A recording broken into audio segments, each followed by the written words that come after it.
The world is not as it was. The world is not even as it will be. Welcome to Numenera.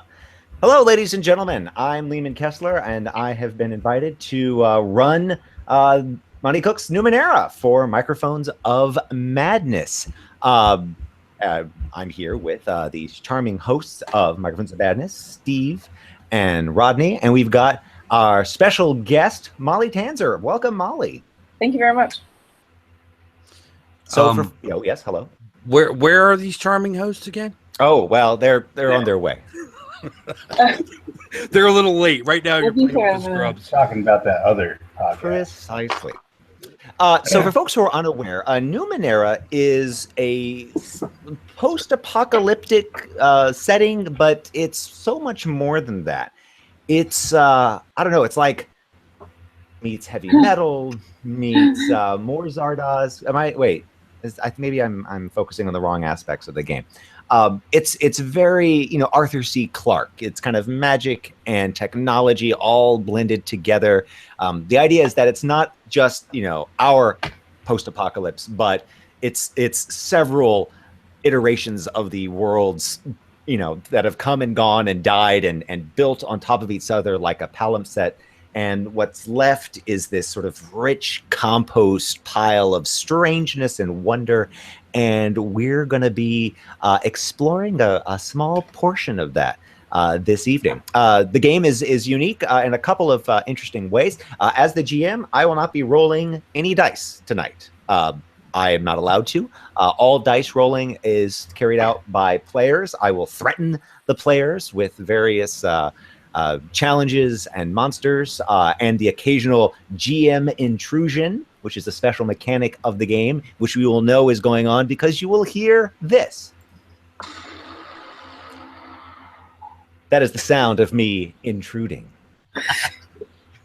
So, but before we get into this, this is a world, of giant wastelands and crystal palaces, temples on the backs of giant scarabs that scuttle to and fro while, nanotech hailstorms cut ribbons of anyone who steps into them.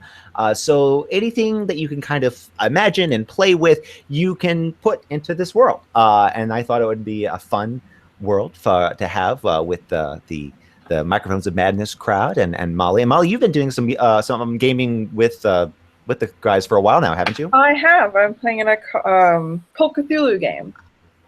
Excellent. On Monday nights. Tomorrow night, even. Excellent. Well, we'll try not to keep you up too late so that you can prepare for that game. But our heroes, as we have them, have known each other for a while. We're not going to be meeting in a tavern to establish everything. They are well established, well considered, part of a good cohesive team. And I will let them tell you about themselves because they are the real stars of the show. I'm just here to throw stuff at them and occasionally intrude. Yes. All right, Steve, why don't you tell the folks who you are? Sure, I'm Barnabas. I am a swift jack who rides the lightning. Basically, I woke up one day with no memory, but I had the ability to focus electricity through my body, and so that's what I do.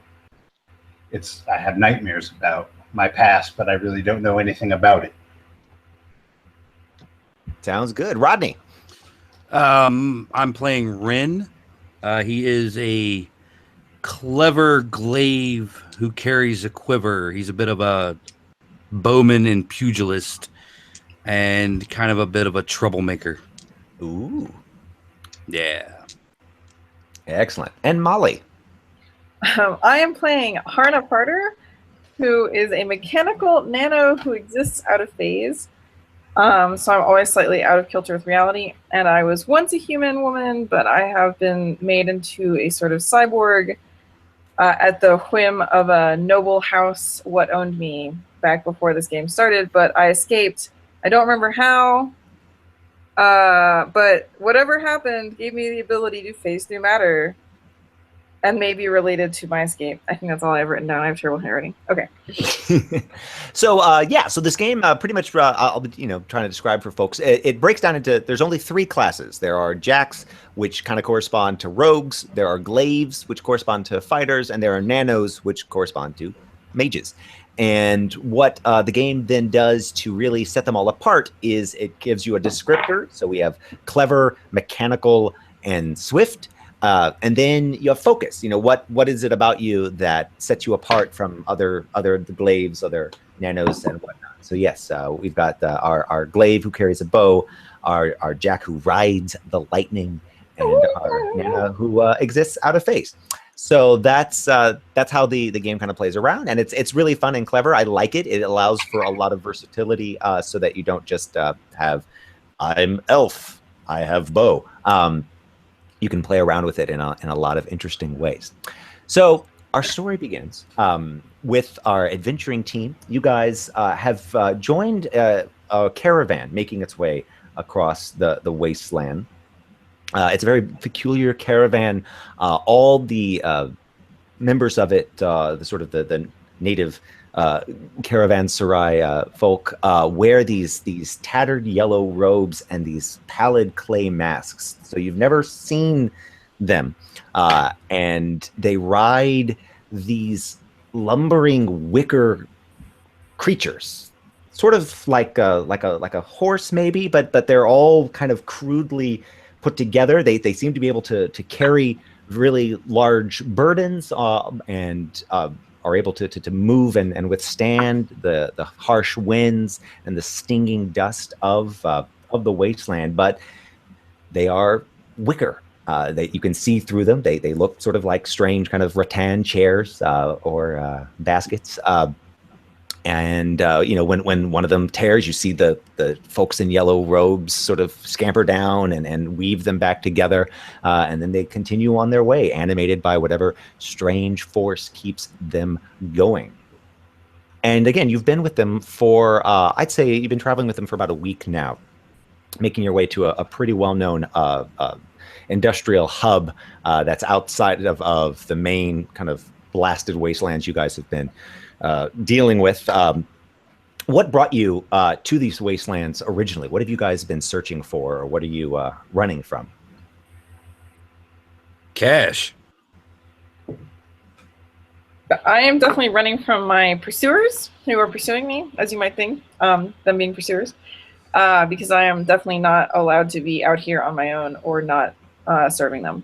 So I definitely have a cloak in this desert that we are in, and I'm hiding my face because I have a distinctive mark upon it.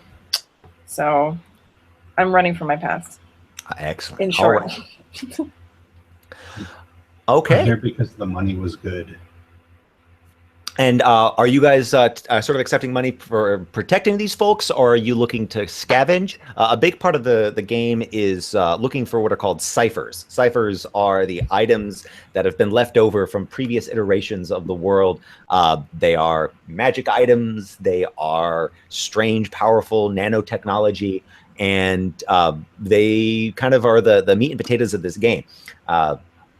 The creators of the game really wanted to create kind of fun, interesting, unique items that you kind of use and then throw away.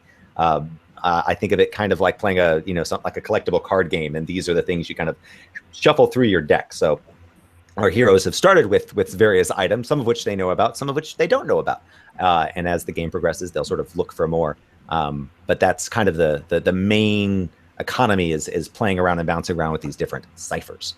So are you guys sort of scavenging for that, or are you more kind of bounty hunting or doing bodyguard work? What fits your adventuring ethos? I'd say a little bit of all. Yeah, I figure we were hired, but we're not going to turn around if we see some good ciphers to claim. Excellent. All right.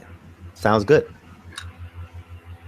So yeah, it's been about a week of traveling with these strange, yellowed folks, when suddenly there's a rumbling, and the earth shakes and you see one of these wicker creatures and its rider knocked out of the way as something big and black emerges from the ground. It's it's hard to tell just its actual shape and size, because this is not just black, this is Vanta black. Okay. This is that pure, completely unreflective black that makes it so that you cannot tell shapes, you cannot tell distance. And yeah, you see this just erupt out. It's about twilight as you guys are traveling. The purpled sun in the sky is just setting, and yeah, this thing just tears up out of the ground, and you've just enough time to register it when there's another. This strange inky black thing is tearing up again to the side, and you hear the commotion. You see the yellowed robes, all kind of running, starting to run around in a panic. What do y'all do? Time to make our paychecks, guys. I guess so. All right. I'm gonna attach. Oh, sorry. Go ahead. Oh no, you go. I was going to say I'm going. So I have a cipher. As Yes. we seem to be entering combat, I'm going to attach a mysterious crystal to my armor that supposedly makes it harder to hit me. All right, excellent. Okay, so you do in fact attach this to yourself, and you guys see Haarna suddenly blink out of existence. Oh, All right, we'll get that's back to you. cool. Okay. Does she do that often? Well, so she sometimes phases through matter. It's mostly a problem of she'll sort of be sitting on something and start sinking through it, or she'll kind of absentmindedly walk through a door without opening the door.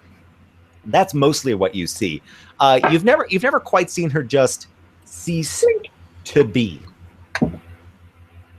Okay. So we'll get back to you. All right. Cool. So Haarna is gone from reality. What do you guys do? Go ahead, Steve. Another.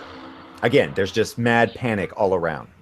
Where can I see where these? Is there anything that connects where they're coming from, or are they just randomly? They seem to be erupting out of the ground, and just randomly all around us. Yeah, yeah, and this has been a pretty large caravan, so yeah, it seems to be targeting the people. It's not really erupting where there's not folks. Okay, but it's targeting them.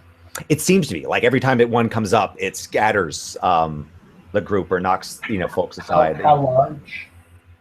Very hard to tell from where you are. You'd have to take an action to go and observe and figure out. Because again, because it's so black, right. it messes with your depth perception.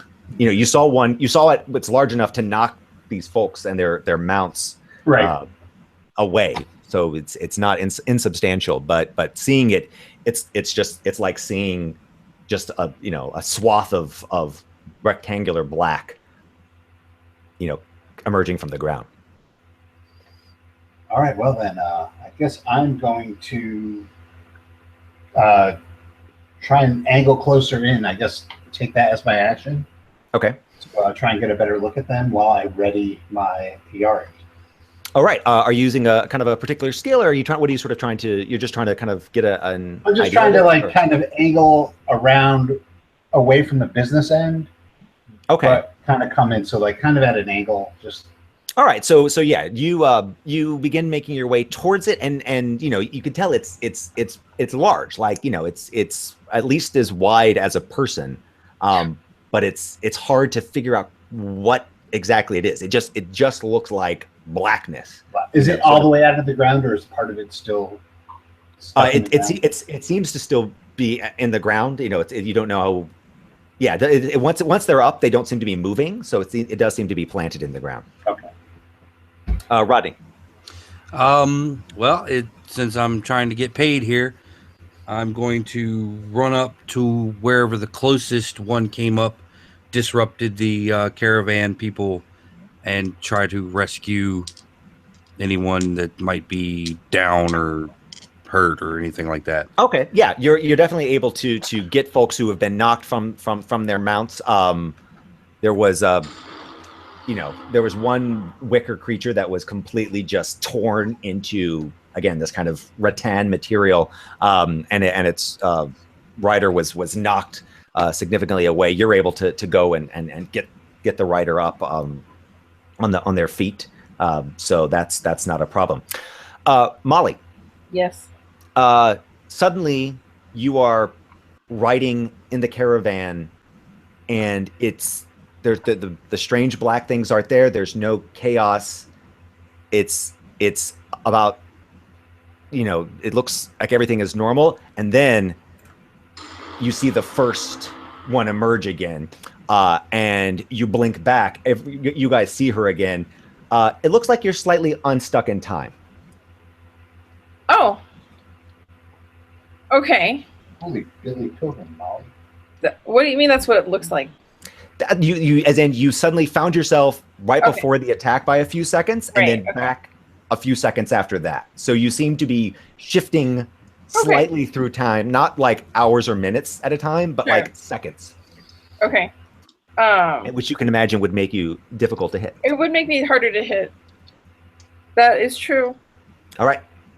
So yeah, these things are still erupting. Again, it's hard to tell at this point how many there are. There's just a generalized state of panic, and there's that's mostly what you're hearing is this kind of the panicky ululations, slightly muffled by the clay masks of your riding companions, but it's that's kind of taking up the majority of what you're hearing. But you all sense something else.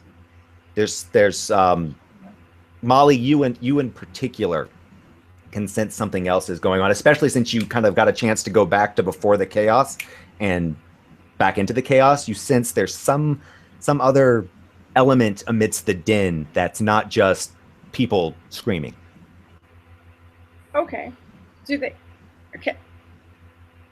appear to, are they just waggling around like those things at the car dealership, or do they have like mouths and are they attacking people? No, they're not waggling at all. Once these things emerge, they seem to be just solidly there. Again, you can't quite tell, but you just see like this giant, almost like rectangle of black. Okay. That emerges from the ground, and there's about half a dozen of them now. And again, they still seem to just be tearing their way up. Okay. Are they emerging in a pattern? Again, it's actually make an intellect check for that. What's the difficulty on it? It's going to be difficulty 3, so 9. 9. Nope, I missed it. Seems to be random. Yeah, you're not seeing. It's not creating any kind of shape. And it's even hard to tell if it could be a shape, because like if two of these things emerge within your field of vision, like you can't tell which one is in front of the other. Like the blackness just bleeds into themselves, and especially as it starts getting darker, as the purple sun begins to set, it's getting even harder to figure out just what's going on. Steve. So I'm closer. Can I determine any other details about them? You get closer and closer to it, and nothing emerges aside from just, it gets bigger as you approach. That's the not that it's not, you can't even tell if it's growing. If you sort of make another intellect, or make an intellect check, Sure. difficulty 2. I rolled an 18. Okay, that's fine. You sort of realize that if you look down at the base of it, where it intersects with the kind of the Substrate. beige ground, that allows you to kind of get an idea of how its size is changing. And yeah, these things are all, they seem to be maybe about 3 feet wide. At least the one that you're coming up on looks like it's about maybe 3 feet wide. It's very difficult to tell, but so they're big, and it certainly reaches up at least about 8 feet. Am I close enough to touch it? Yes. Okay. I'm gonna touch it. All right. You touch it, and as soon as you do, that strange, like, other sort of sensation, sound, something that you've been feeling, gets really sharper. And there's a vibration coming off of this thing. And as you touch it, you feel that vibration in your fingertips, where you touch it, and your fingertips go numb. Is it an electrical vibration, like sticking your hand in the socket, or is it more of a just?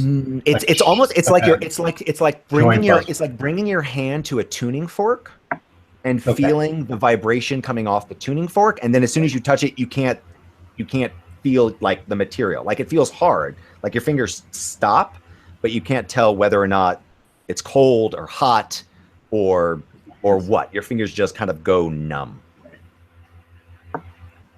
More emerge. Molly. Do I stay where I am? Again, right now you're starting to kind of figure out how this time jumping is working. Is it hitting like seconds like that? Pretty much, yeah. It's and again, it's not jumping you really super far around. Like, you're able to figure it out yourself where you are and how to interact with things. But you imagine on the other side, it would be very disorienting. If you guys look at Molly, it looks, unless she stays perfectly still for seconds, she seems to be like herkily jerkily moving around, like a really weird, like, cut together film. Hey, as the new ones are emerging, are the old ones getting taller? No. Okay. It's hard to tell. They do not seem to be. This one that you're next to, you do not sense it growing, and if you look down again at the base, you don't see the sand moving away to indicate that it's growing and growing and growing. Molly, what are you doing?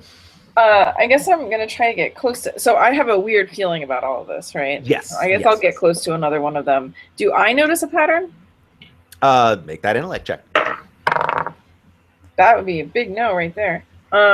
So weird, everything that's happening. I'll try to get close to one. Okay. Yeah, just like with Barnabas, you could tell that they again, it's hard to figure out just what the dimensions of this thing are. It seems to be about like two people side by side, kind of in width, and certainly taller than you are. Okay. But you can't just looking at it, you can't see where edges are. Like, if there are corners, if it's round, if it's square, or it's because I'd like to try to, if I can't sense it any other way, like, I'll try to walk around it. Okay. Yeah. Because my hand also is gonna go numb at the touch of this thing. Yeah. Like, I'll try to. Yeah, walking around it, you can't figure out, is this thing, a tube, or like a monolith, or like what precisely is the shape of it. Again, you just see this like black that continues to face you. Oh, so it's like the same at every angle too? Yeah. Okay, it doesn't shrink inside. It's not clearly like a rectangle. It's like a weird experience of not being able. Okay. Yeah, but walking around it, you definitely, even without having to like put your hand right to it, are sensing there's some strange vibration coming off of it, and again, it's very, very different. It's not just sound reflecting off of it. These things are producing some kind of vibration. Okay. Rodney? Is this caravan carrying dye, flour, anything like that? It's got all sorts of different stuff. Yeah, you think they definitely have a lot of the saffrony yellow dye that they use for their robes. I'm gonna grab some of that. It's powder, right, or is it liquid? They have a powdered form. Yeah. Okay, I'll grab some of it as a powder and hurl it toward one of them just to get the splatter across, and maybe we can discern a shape. Okay. All right. Yeah. So you fling this on it, and it splatters on, and yeah, these are weirdly monolithic. These they do have angles that kind of show up where the yellow hits it. Otherwise, they seem to be perfectly blank. You don't see designs in them. They don't look organic in any way. They look perfectly smooth. And just that's what they look like. Okay. And they just come up out of the ground and no further aggressive action or anything. They're continuing. Again, the rest of the caravan is still like they're not. You guys are trained and are responding with the calm, cool sophistication of heroes practiced at seeing strange things in this world. These folks are just ululating and panic. All right. And the one that you like rescued is like staying close to you. He's about the only one, or she, you don't know, is kind of keeping close, recognizing that you were obviously, showing some level of competency. And if nothing else, you have a giant bow that presumably can keep him safe. So keep them safe. So you've kind of got a little hanger on right now. All right. I'll look over at him and tell him to instruct the folks in the back of the caravan to divert and try to go around this and, cut, 45 degrees. He is shaking his head. He is does not look like he wants to part company from you. So it's going to take some convincing to get him to go and start trying to organize an orderly response. Come on, man! It's safer over there. Nice. The first thing I learned in the dojo is never stand behind the guy with the pointy thing. Okay. You can expend a little bit of annoyance, intellect energy to try to convince this guy. So for those listening at home, every one of these guys has 3 stats. They have a speed, a might, and an intellect stat, and they have varying degrees in it. But they don't get to add that to their checks. There's not like +3 to yell at weird pallid-faced yellow guy. Instead, what he can do is use that as kind of a pool of resources, spend energy in mental energy or physical energy to accomplish something. Sometimes it's easy. They don't need to, like checking stuff out doesn't take it. But in this case, I feel like it's just aggravating enough that it's going to drain your mental resources. It's going to be, you're going to need to spend 1 intellect and make a roll. All right. What's the difficulty 3 again? Difficulty 3, so 9.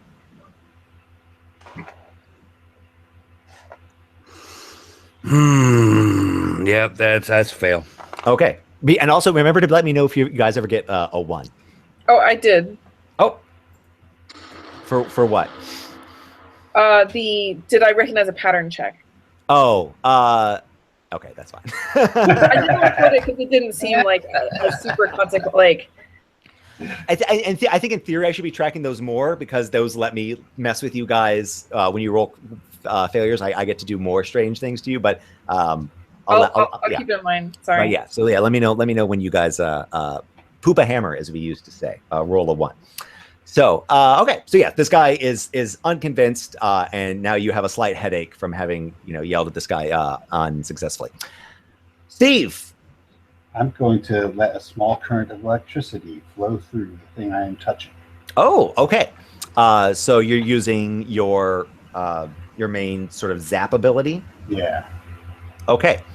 You send this energy into this thing, and that vibration slightly alters, like the frequency of it feels a little different, but you don't see it doesn't glow white or suddenly crumble. Right.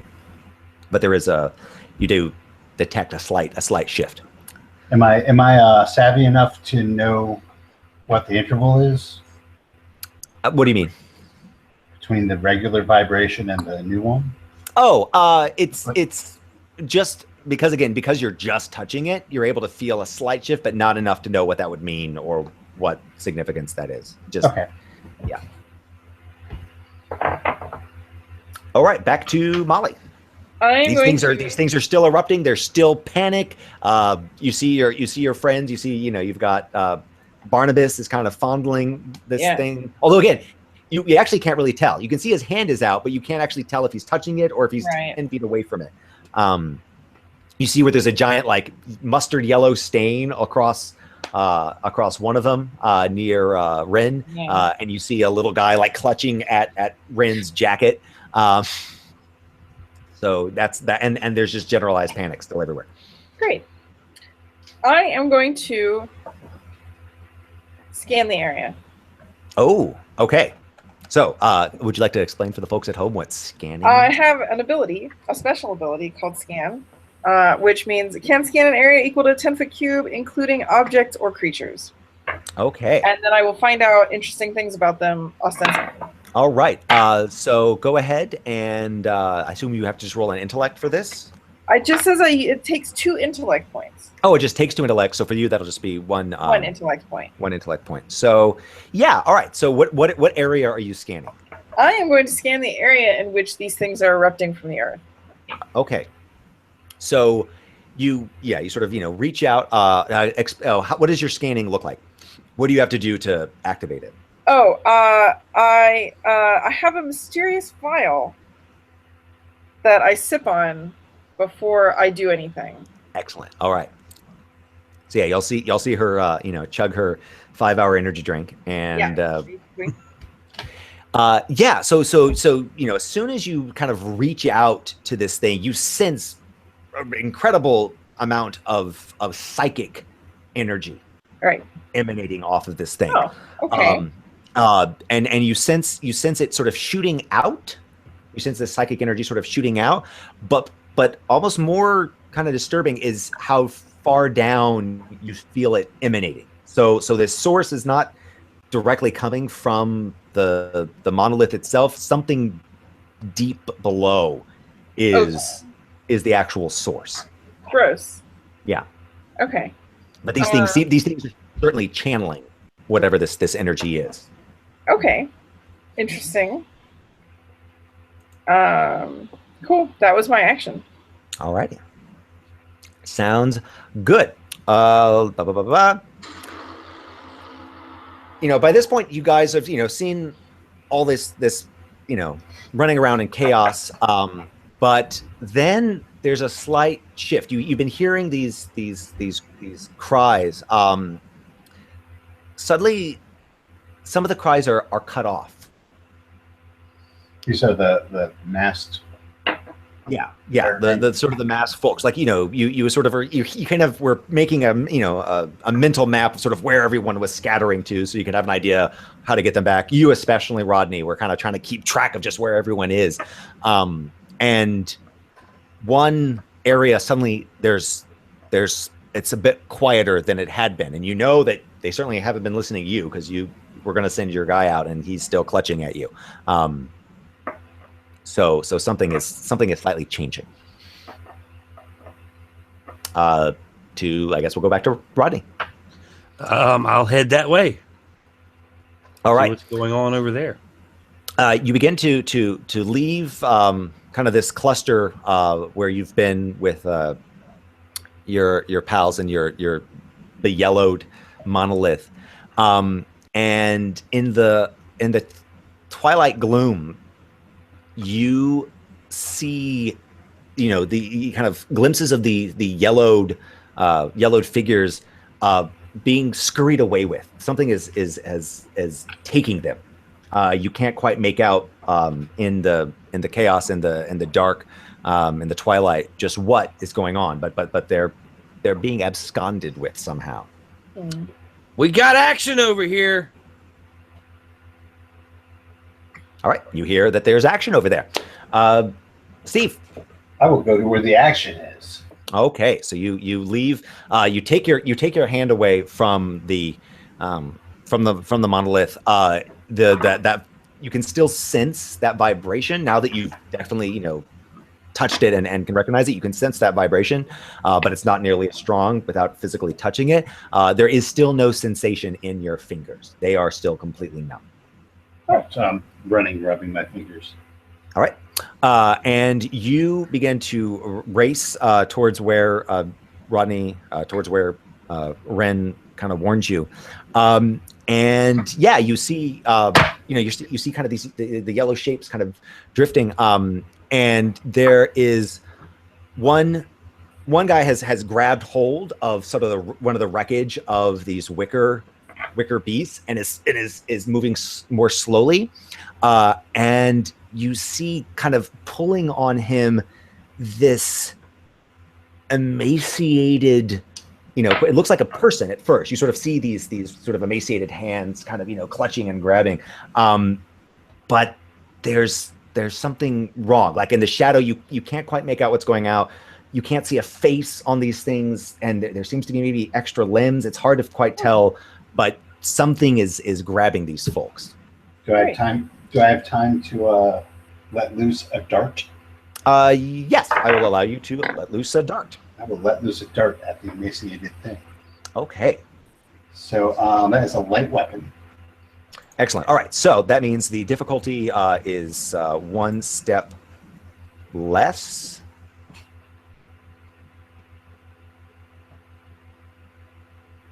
All right. So your target, so roll and tell me what you get. Sure. I got a 4. You got a 4. All right. No. The dart goes wild, but the entity sort of stops and looks in your direction. At least you think it's looking, because where there should be a head is instead this engorged and mobile tendril thing. Some sort of what you would expect to be like a pseudopod, but where its face should be. Again, just like almost like there's a giant leech or worm attached to his face, and that kind of quivers in your direction, and it begins to move towards you. And Molly, I will, although annoyed by the interruption in my attempts to analyze these things, I will go to where this terrible thing is happening. Okay. Yeah, likewise. Yeah, you've been warned by your one comrade. You were able to sort of arrive. Again, you arrived slightly before Steve showed up by about a second. So you sort of got there and saw him, fling a dart unsuccessfully. Again, you see this same strange, emaciated humanoid shape kind of look in his direction, and you have enough time to take an action if you want. I would like to. Is there only one of them? I mean, this is the only one that you're seeing. There's also these yellow shapes are being dragged off, presumably by others potentially.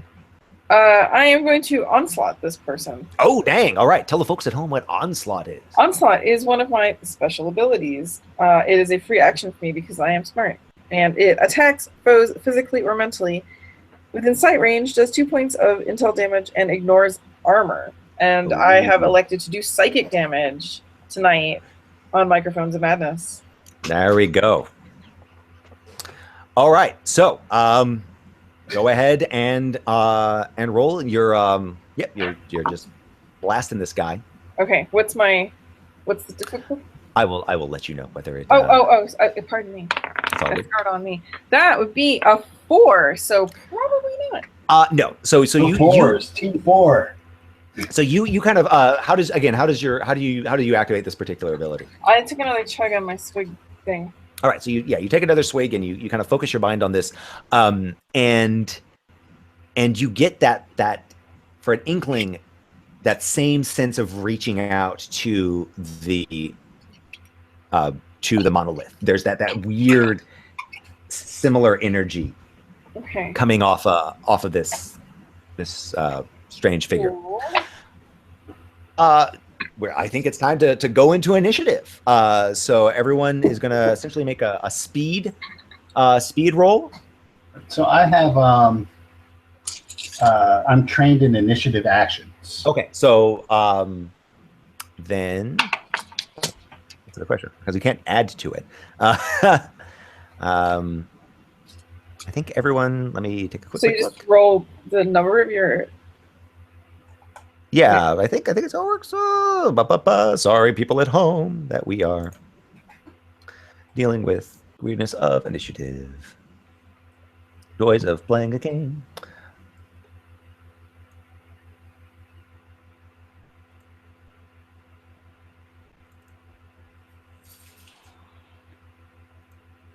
All right, so yeah, just everyone roll. D20. Yeah. This actually all this determines is whether you go before or after the creature, and then you can 18. choose. Okay, you go before. I rolled a 7. Okay. I got a 12. All right. So in that case, you Molly and Rodney, you go before this thing. Steve, you are going to be going after it. Okay, fair enough.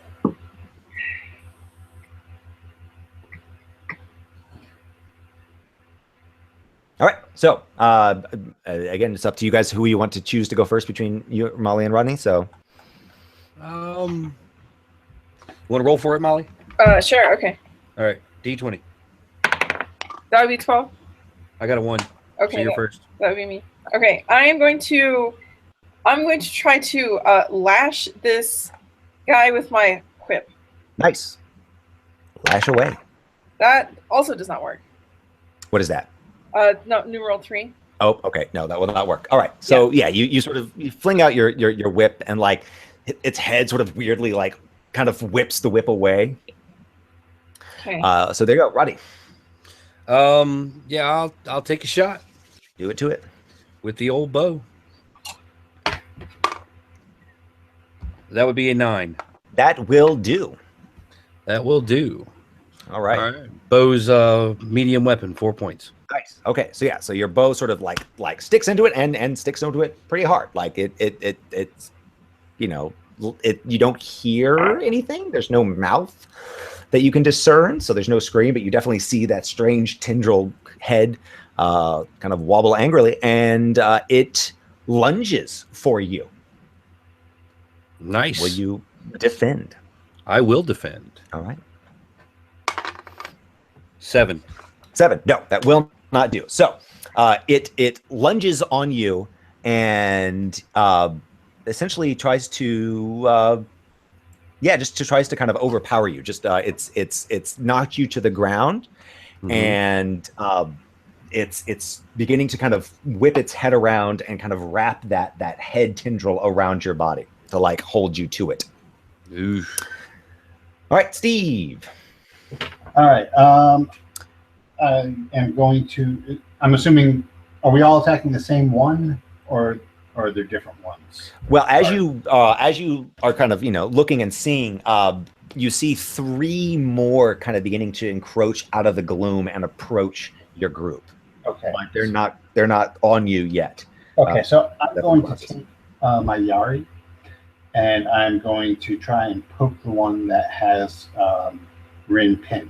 Okay. So, God damn it. Sorry. I rolled a 4. 4. No, that will not do. Oops. And then they all died. Okay, so I'm last night I switching was my die out. with my Pathfinder group, and the only thing for like an hour that anyone rolled was 4s, and I was starting to wonder if I am actually out of phase with reality because it's starting to freak me out. I am switching die right now. I did that too, and I rolled a 3. So like I think it's just I don't know, something is wrong. All right. So back to the top of the round, Molly. You now can also see these things approaching out of the gloom. Okay. And they are making their way. They don't seem to have anything. They have these sort of bony, emaciated hands, and they're sloughing their way. Sort of earthworm faces, sort of seeking you guys out. Oh. Okay. I will. Is one looking at me in particular, or are they all just sort of? You can't tell because there are no eyes. Okay, I didn't know if they had little snouts that might be pointed in. They all seem to be kind of They're encroaching upon you. You guys are all Sure. pretty clumped together. Okay, I'll at this point, onslaught. 'cause you whipped I out will the try one. to onslaught another one. A different one or A different one. a different one. Okay. Yeah. So One onslaught of the away. newbies. Do it to it. 20. Dang. All right. So you, I believe, can choose to have a major effect come into play now, which is a thing that happens with your various abilities. So let me just get to what your options are. Okay. So you can essentially, since you've rolled this, you could go invisible. So you can be slightly out of time and space. and space. That's right. There's nothing. Okay, so there's nothing else that could happen that would. Wait, does the guy? Wait, explain this to me. So is he hurt and also this is happening to Precisely, yeah. So kind of like this when you roll a crit, that kind of allows you to activate some of your special. Well, sure. Why wouldn't I go invisible? Special what have yous. So yeah. So kind of you're able to blink out. You guys see her blink out again, even more so. All right. And yeah. So you blast with your onslaught. Yeah. And I got to take a quick look at just how much grossness that's going to be. It does 2 points of damage? Yeah. Yeah, nice. When you inflict intellect damage as well.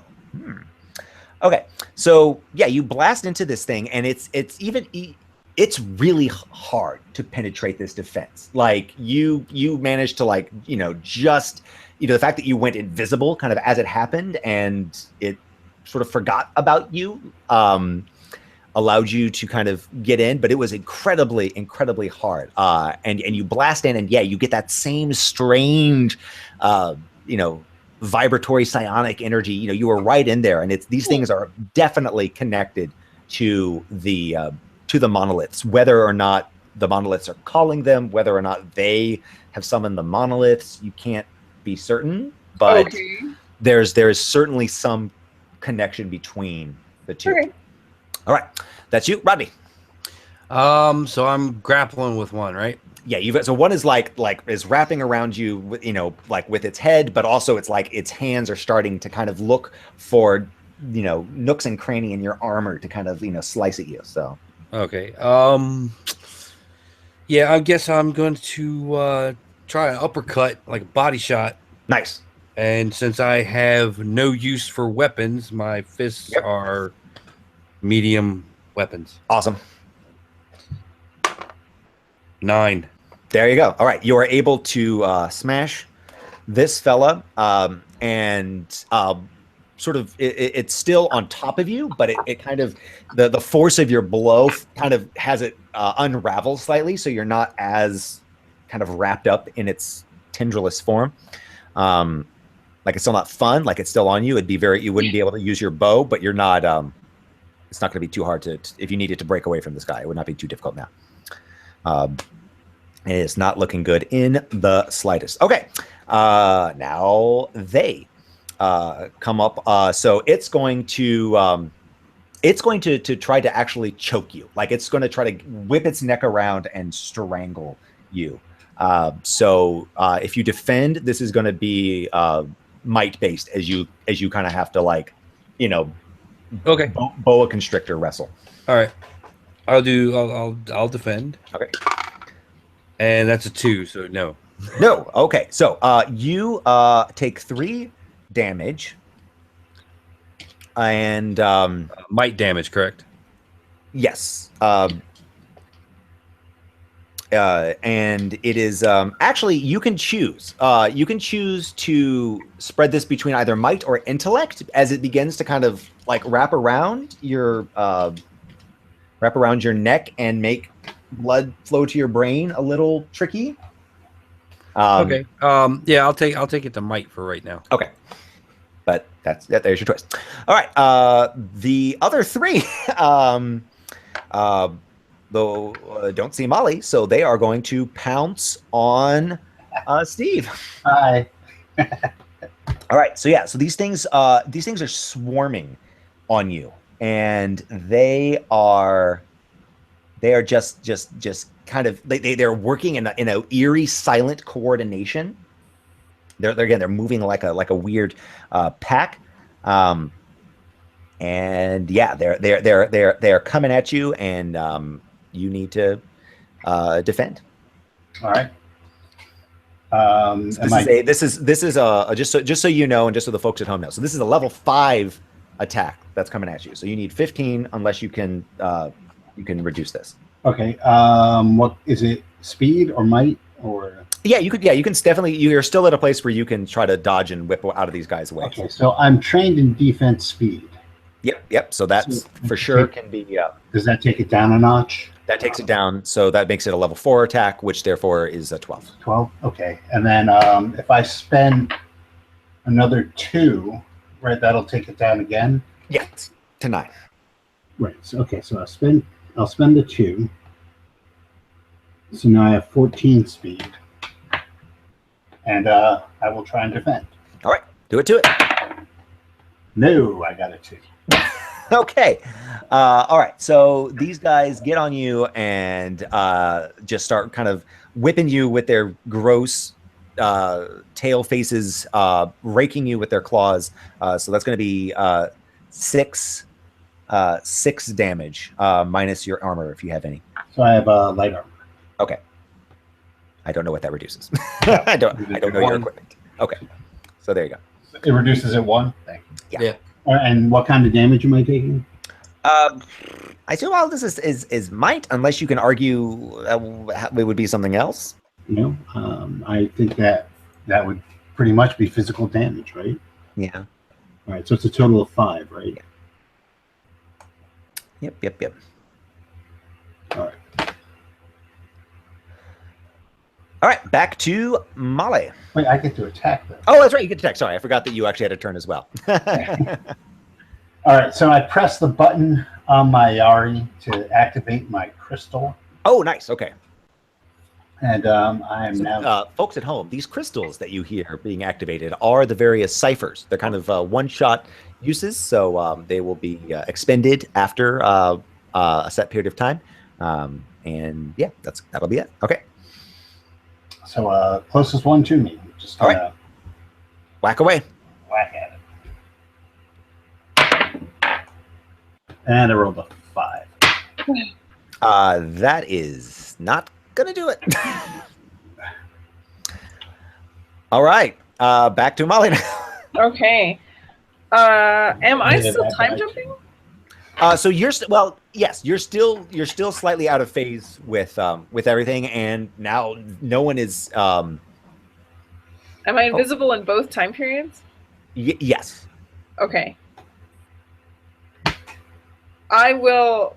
So what happened to the? And you realize you have to be essentially psychically invisible because these things can't see, right? Like they don't have visibility, but you seem to have like completely unstuck yourself from their complete awareness, as well as your friends can't see you either. That's cool. So my question is, what happened to Wormface that I onslaughted? Wormface that you onslaughted is currently all up on's Barnabas. Oh, he doesn't seem to. Okay, he's not too upset. I mean, it's looks a little more dazed than his friends, but yeah. It's hard to tell these two things apart, but you're able to kind of work out which is which. Okay, I'm gonna onslaught that guy again. Okay, do it to it. So that's another 1. Oh, is it a 1? You say? Okay. So you get an absolute like piercing headache, and it's like just almost blinds you. Cool. For a moment.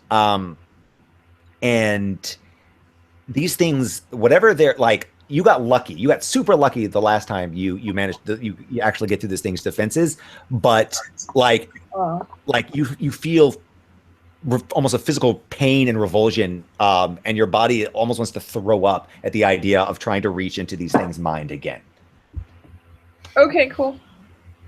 So they are that yeah, your brain is kind of screaming at you to not Do not want. to not reach out. You can, but there may be I have ramifications. traumas. Okay, Rodney. So I'm still kind of struggling with this one guy. Yeah, so this guy's now like he's got his thing back around your neck. You're starting to see kind of weird spots in your vision. Yep. I'm gonna crack his ribs again. Do it to it. 7. Okay, so this guy can't dodge out of your way at this point. It's so this was a pretty sloppy blow on your part, but it didn't. It looked like it didn't take much. So you almost just kind of your last as you're feeling the breath kind of get out of you. You kind of do one sort of final shove and manage to just knock him back, and he completely just collapses into a heap on the ground, and you're able to get away.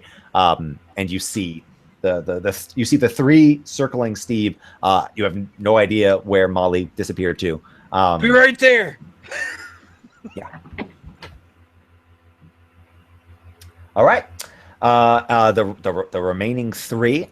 So Steve, you sort of sense them. You don't know it, but around the time that Molly kind of reached out, you sort of sense them all kind of weirdly, like look away from you, or at least they're sort of their faces kind of turned in a different direction.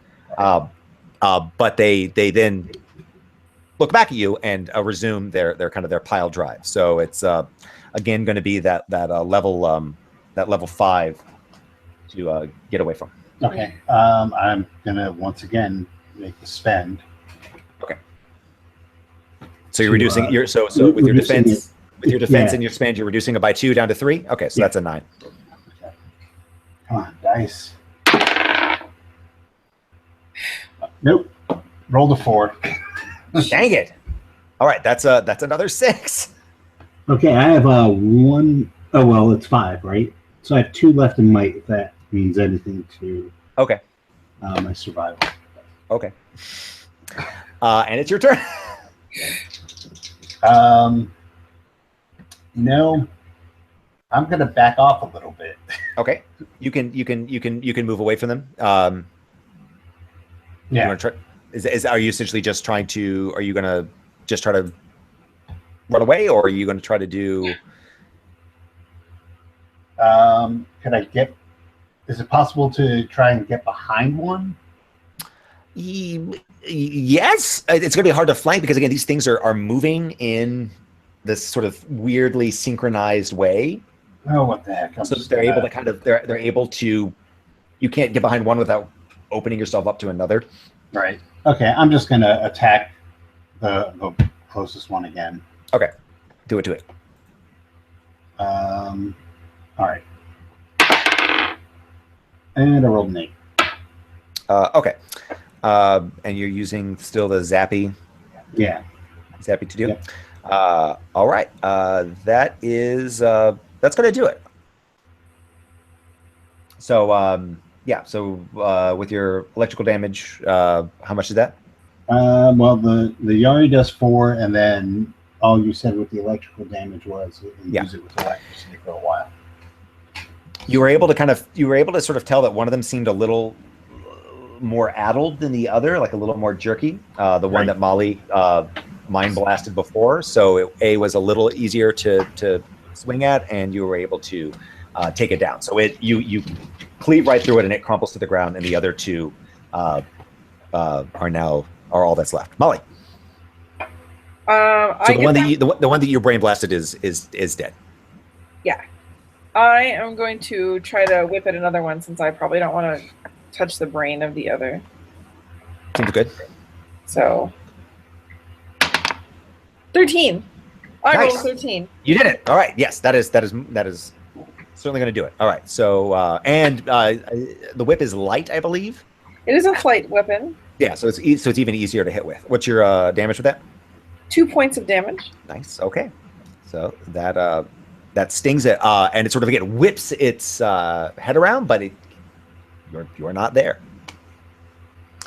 Rodney, All there right. are two left. One just got whipped, and the other looks pretty unscathed. All right. Gonna go after the one that's unscathed. Gonna pull the arrow out of the one I just killed, and fire it at the one that's unscathed. Oh, okay. Oh, right, because you hit the guy with an arrow beforehand. I was like, you didn't kill him with an arrow. Oh, okay, excellent. Roll to hit. I am going. Nah, I already rolled, so I can't do that. 5. And it's okay. No, that's not gonna do it. It zips off. Damn it! Okay. So with their numbers reduced, they actually don't seem to be able to do that same level of coordination. And they actually split. So one launches after you, Steve, and the other that just got an arrow shot at it launches after Rodney. So Steve, if you want to defend. Sure. This time you're only having to defend against base 9. So Okay. So I do my speed, so that reduces So 6. to 3 to 6. Okay. Yeah. And I won't spend beyond that. Of course, I rolled a 2. I tried. That's 3 points. Yeah, I'm down to -1. No, because you got your armor. Oh, right. I'm down to nothing. Okay, so now you are 0. you 0 might. have the first like damage that you go down the first health level. Okay. So I just marked that down. Yay! All right. Is that impaired? Is that impaired? That is something. I'll figure that out as we go along. Okay.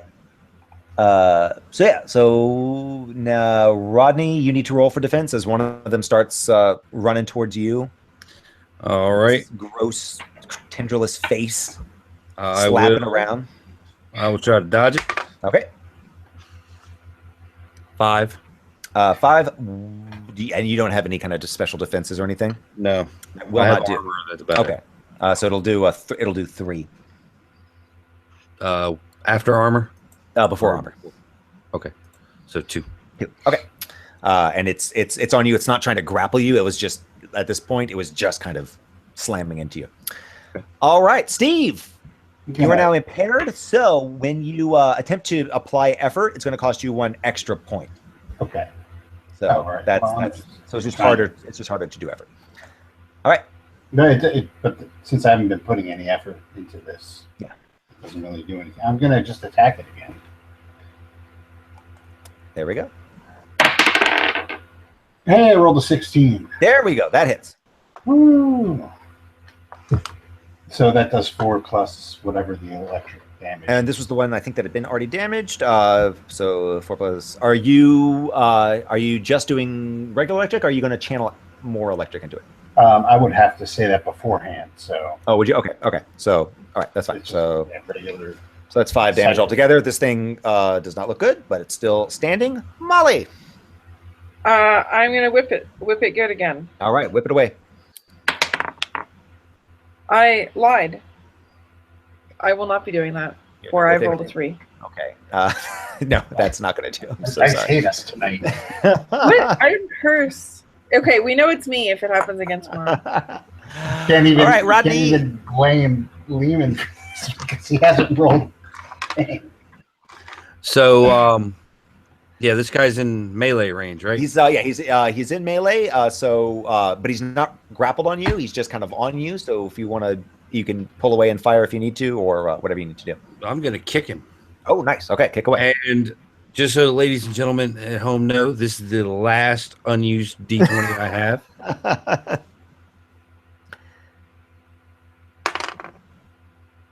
16. There we go. All right, you kick him good. How much damage is your kick? It's unarmed attack, so 4. Nice. Okay, so yeah, you slam him pretty decently, and yeah, then they go, and it's so defenses. However, you guys want to defend against these things, they're all up ons. Everyone but Molly. Go ahead, Steve. You can defend first. Thanks. I guess I'm just gonna speed defense. And you just need 6 for now against this thing. All right. 12. You are fine. You are able My to. tongue out at it. These things are a lot easier when there's only one of them.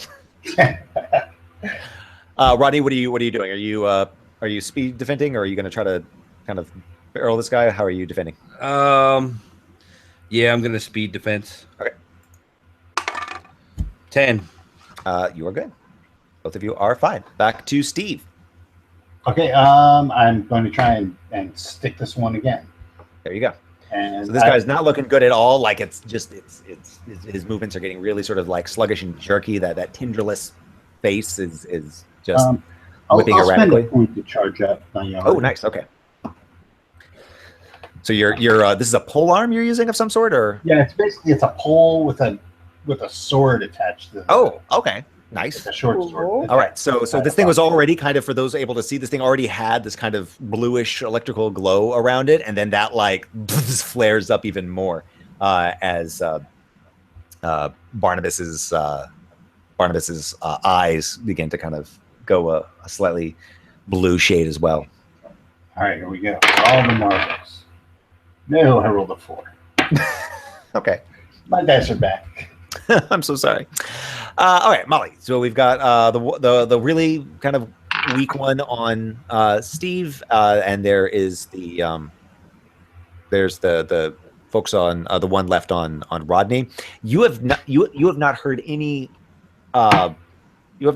real sounds of despair aside from the one guy that you guys kind of came over to rescue, and the one guy who had been kind of clutching at Rodney.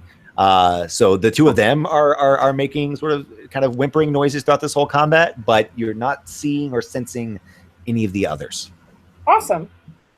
I'm gonna try to whip the weak one. Okay. That's a 9. Yes, that does it. Yay! So you managed to sort of whip around its neck, which is weird because it's sort of all neck, but I kind of jerk it back just enough that you hear a very pleasing crunch, and it falls limply into the sand. I also fall into the sand. All right, so it is down, and it is to Rodney. Rodney, there's only one left. All right, I'm gonna punch it. Punch kick. It's all in the mind. Yeah. That's a 5. That will not do. I didn't think so. Okay, so this guy is going to sort of try to do the same thing the other one did. He's going to launch on you and try to whip its neck around you, Okay. and kind of constrict you again. So We're gonna try to move out of the way. So speed. 4. all right, so it is all at once. You take 3 damage, and once again, it's wrapping around your neck. So you can choose whether you want to take that in a combination of might or intellect. How many points? It's 3. 3. Alrighty, I will take it in intellect. Okay, so your brain is getting fuzzy and foggy as this thing just, you feel this moist, gross neck just pressing against your windpipe. It's unpleasant, not gonna lie. Steve. Yeah. All right. Seeing that Ren is wrestling with one of these, I'm going to try and do what I tried to do before and stab the thing. All right, do it to it. I rolled a 9. That will do. Stab away. And you've got your zap on. Yep. So you managed to just stick into this thing. The crystal activates, and Rodney, you actually get a bit of this shock, this kind of slightly electrical charge going through you as well. not enough to hurt you, but it's not the most pleasant sensation. And this thing, especially as this thing kind of writhes at the end of Steve's polearm. You kind of like, you feel the neck around your neck tighten and then release, and it goes limp on your body. Another Saturday night at the tavern. Yeah, those things sucked. All right. And now you guys are able to see the same thing that Molly did. The two that you have personally rescued are kind of clutching at themselves and looking on in what you assume is horror. Again, you can't see their faces because of the clay masks. But again, they're letting out these kind of unpleasant, ululating cries of fear. But you're not hearing anything else. But with the absence of other cries, those vibrations are still are even more noticeable, emanating off of the monoliths. Are there any obvious places where they could have come from? Any cave entrances or? So you guys can begin to try to look around. Molly, eventually you blink back into existence. I was just about to ask, yeah. The crystal in your armor blinks away to some other time period, presumably. Yeah. And it's gone. Same with your electrical crystal on your glaive. It shorts and falls inert to the ground. Hey, I have a question. Yes. I have the ability to charge artifacts and devices for use. Okay. So I'm going to just keep this thing. Okay. Just in case I need it again. Sure, that's fine. It does not count towards your cipher load because you can only have 2 at a time. I assume if I recharge it, it does. If you recharge it, it'll take up another slot. But right now you have a free slot. Okay.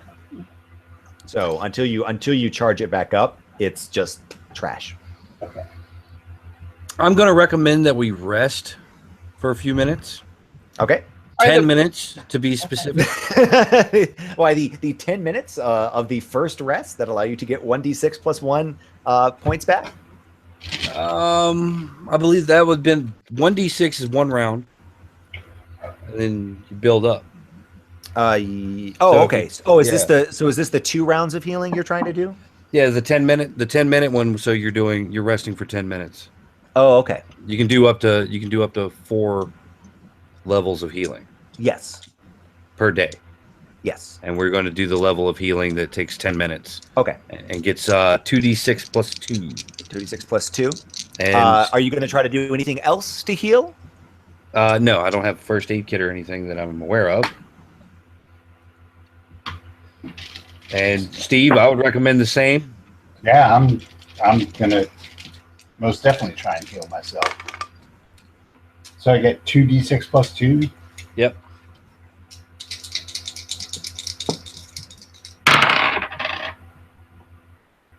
And I could add that to any pool I want. I think you're able to. Yeah, you're able to. You can split it however you need. All right, well. And I have 7.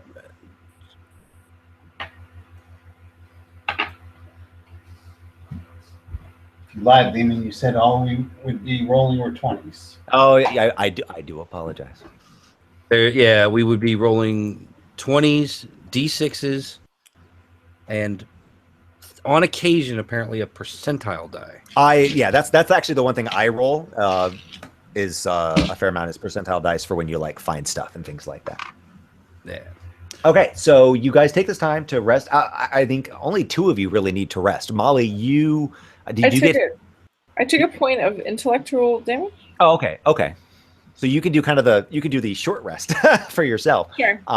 And if you want to spend that time doing something else, you can opt to do that. How long is the short rest compared to what they're doing? So you essentially once per day you can do 4 types of heals. One that only takes 1 round, so that's just a quick I'm back in the game. One that's just like 10 minutes. One that's like an hour, and one that's the full 10 hours going to sleep. Okay. So round. Sure, I'll okay. sit down for a minute. Yeah, and then if you want to try to, whatever you want to do. So they're out of commission for about 10 minutes, but Sure. you have time to. I'll poke around, research something, talk to the dealies on the ground, look at the corpses, whatever you want to do. So yeah, do they speak our language? Yeah. They speak the truth, which is Numenera's language. Okay. So yeah. So what is? I'll look around. What is the deal? Are there any of the wicker? Is there anything left to show that people once walked here? So the wicker carnage is still pretty prevalent. A lot of the cargo is still there. In fact, almost all the cargo is still there. It's just the people are gone now. They are gone. Okay. And these giant black monoliths, there's about 10 of them, maybe, but around 10 that you can kind of make out still around. And you can and now that you've had time to kind of reflect on what was going on, you realize they weren't necessarily making a geometric pattern, but they were hurting people in a set area and making it hard for folks to get away. So they didn't like make like a full out like wall around where you guys are. Like you can walk between them, but it was somehow hurting them. When I get close to them, do they do anything? That vibration is still there.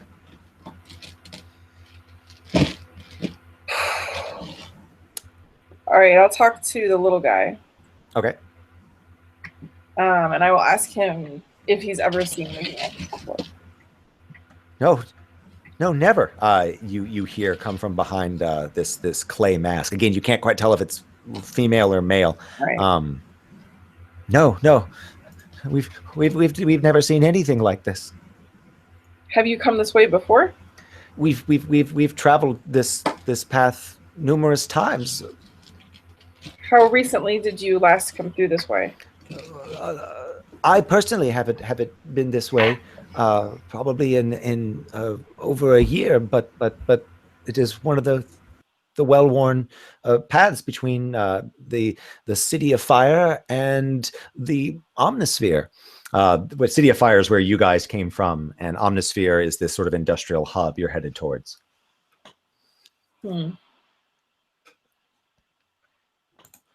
And every caravan you've been in has made, or have you heard of anyone else who is like a dye dealer having problems or anything? Have they all? There's dangers on the roads. There are raiders and bandits and wild beasts and strange catastrophic strains where suddenly reality begins to bleed and bend away. But never this horror.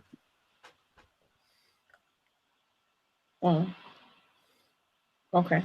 So yeah, they're shooken and they are clinging like they are. If they were clinging before, they are like clinging to you guys. Yes, now. Are they touching me? They will sort of reach out, and if it is indicated that touching is not wanted, like they definitely like one of them was like flat out clutching onto Rodney's coat before. That's cool for Rin. I'm just asking if any of them have tried to like snuggle me. They're not really snuggling. Again, it's this sort of like panic, just like trying to stay close. Well. Okay.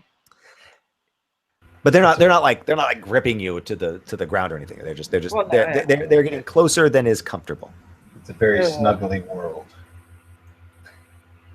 Well, rest up. We must leave this place. But the others. Did you see where they went? They can't have gone far. We surely we can't leave them.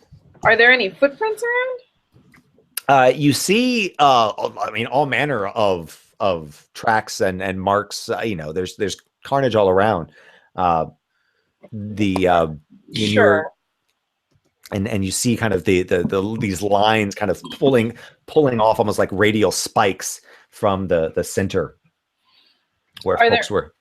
But are there any like if one were to be looking for these signs of where someone had left this area? Are there any branching out from the general melee?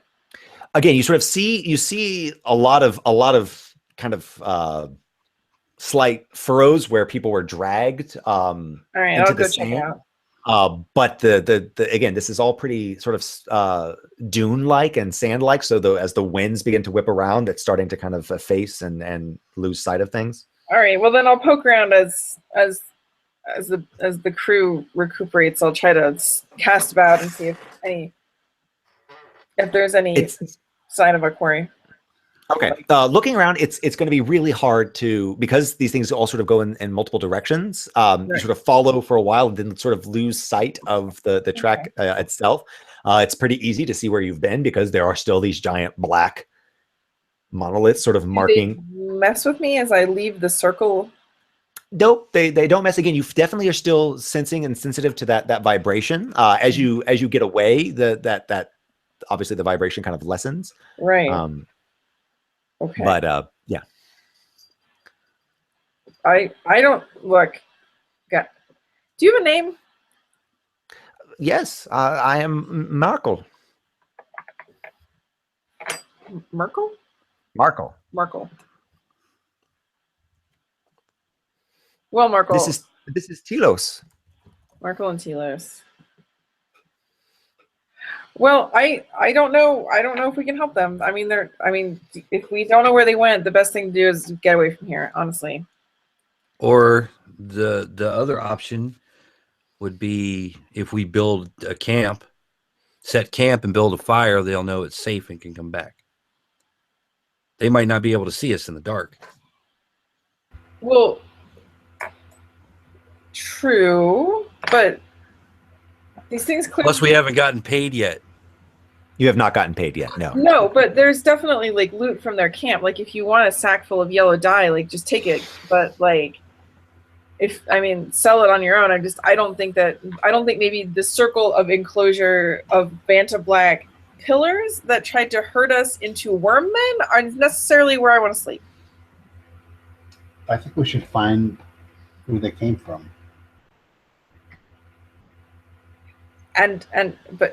So well, we're gonna we were hired to protect these people, and B, just think of the tech that's going to be down there that allows this to happen.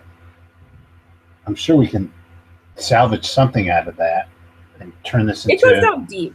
Like when I cast about during the fight, like whatever this is like deep below the earth, and like It's now your thing doesn't like sense for miles and miles. Like your sense is sort of there's a kind of a cap to it. So it's not like you felt this thing going forever. It was definitely beneath you and beneath the monoliths. But yeah.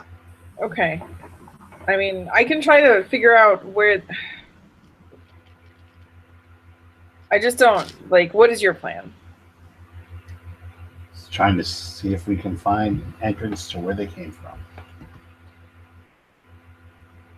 Okay.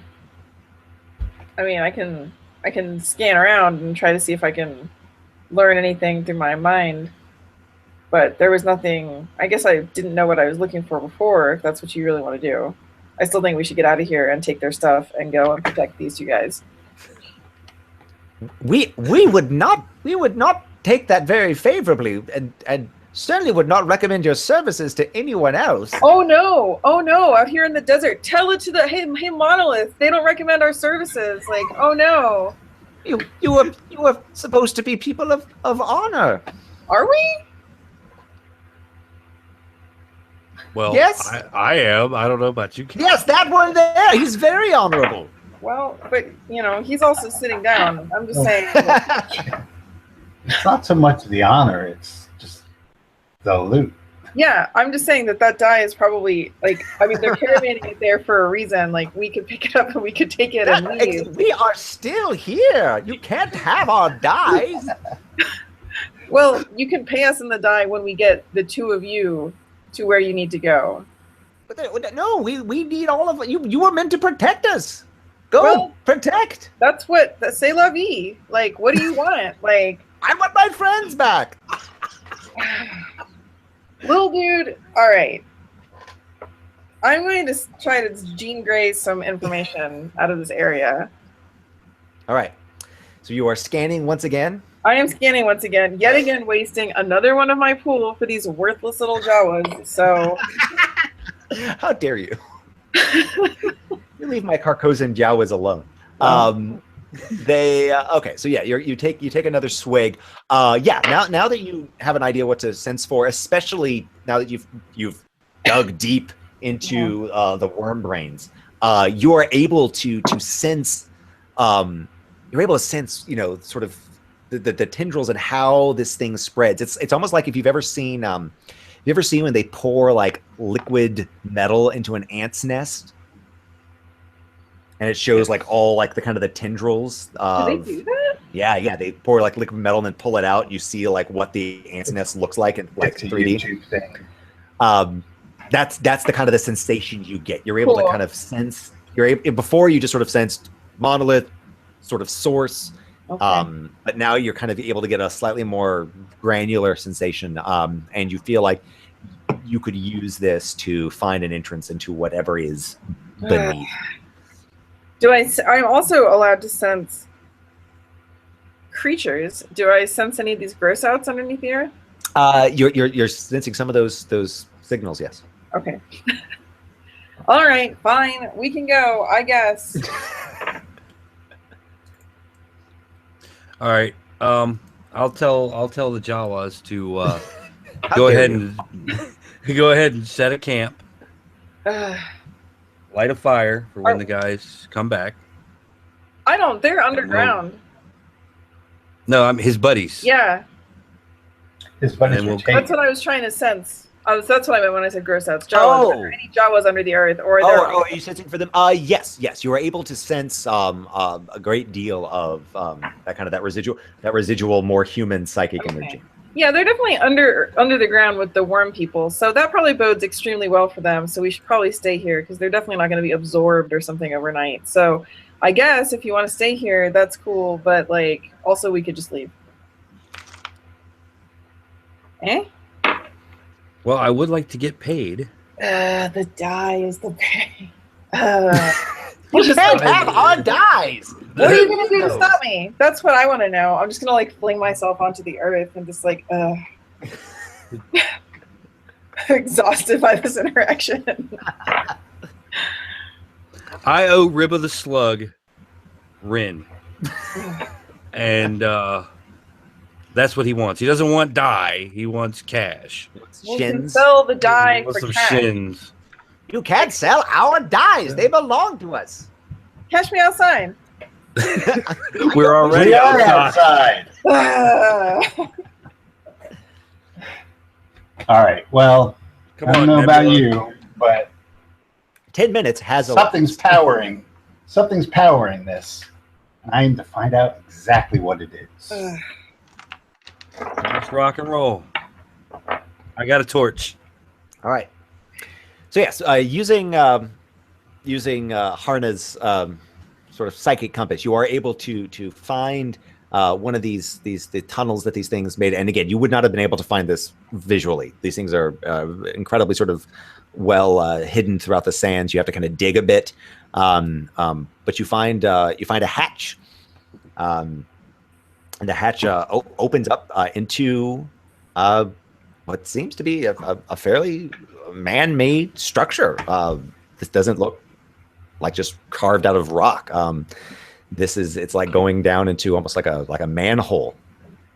The whatever material it's made of, it's synthetic.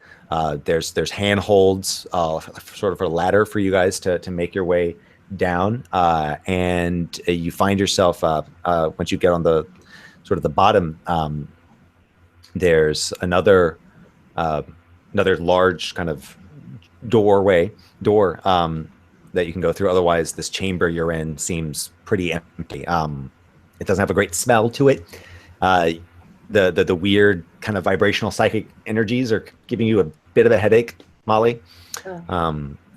Just what But you are definitely down now that you're down about 20 feet. You're definitely closer to the source. All right. Well, what's our plan here? Now that we're already underneath the earth, Just like, do you want me to like psychic? Do you want me to try to locate these fools and try to get them? Also, did Merkel and Telos come with us? I mean, they're going to try to come with you. They don't Okay. want to stay up above, but it's up to you guys whether you want to have these yellow fellows following you around. Gentlemen?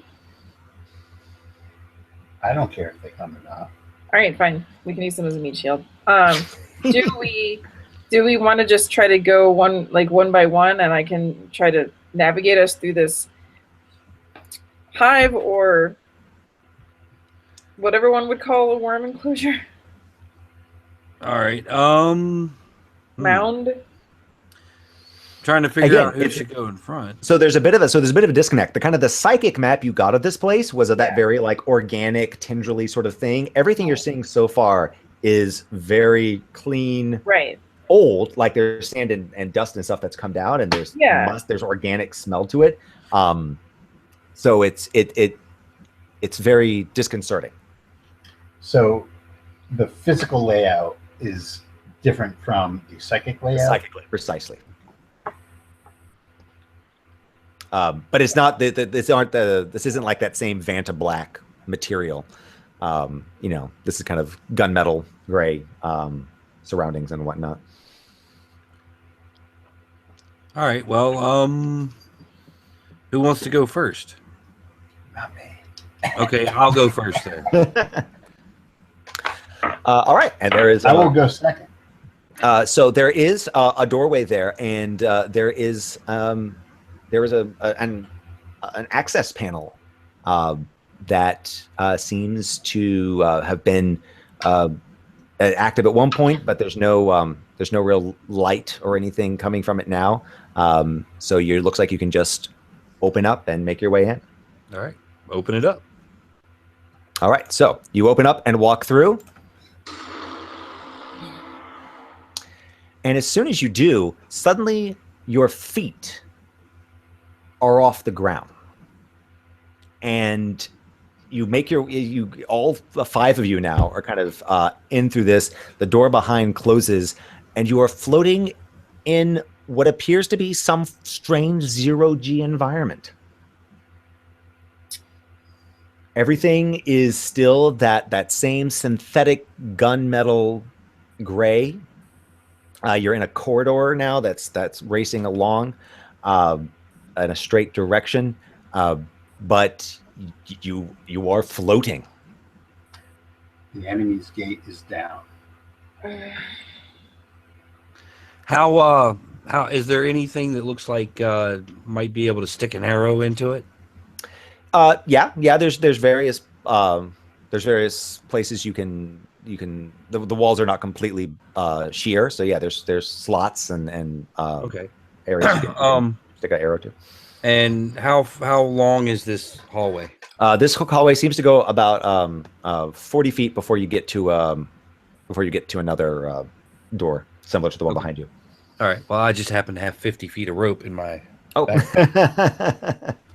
I will tie off an arrow with the rope. Excellent. Tie off the other end to my belt for now, and fire the arrow down the hallway. That way, we have a line. We can pull ourselves down the hall. All right. So you make So you're sort of trying to aim it to get it. Make a roll and tell me kind of what skills you're trying to aim for, because this is not quite trying to hit a target, and you're not used to shooting in 0G.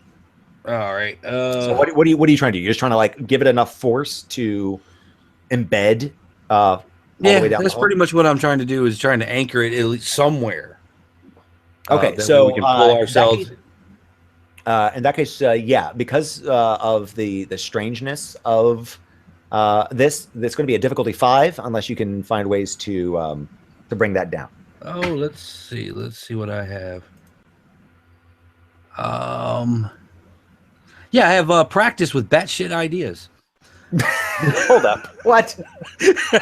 Hold up. Let me see that character sheet. He always has that.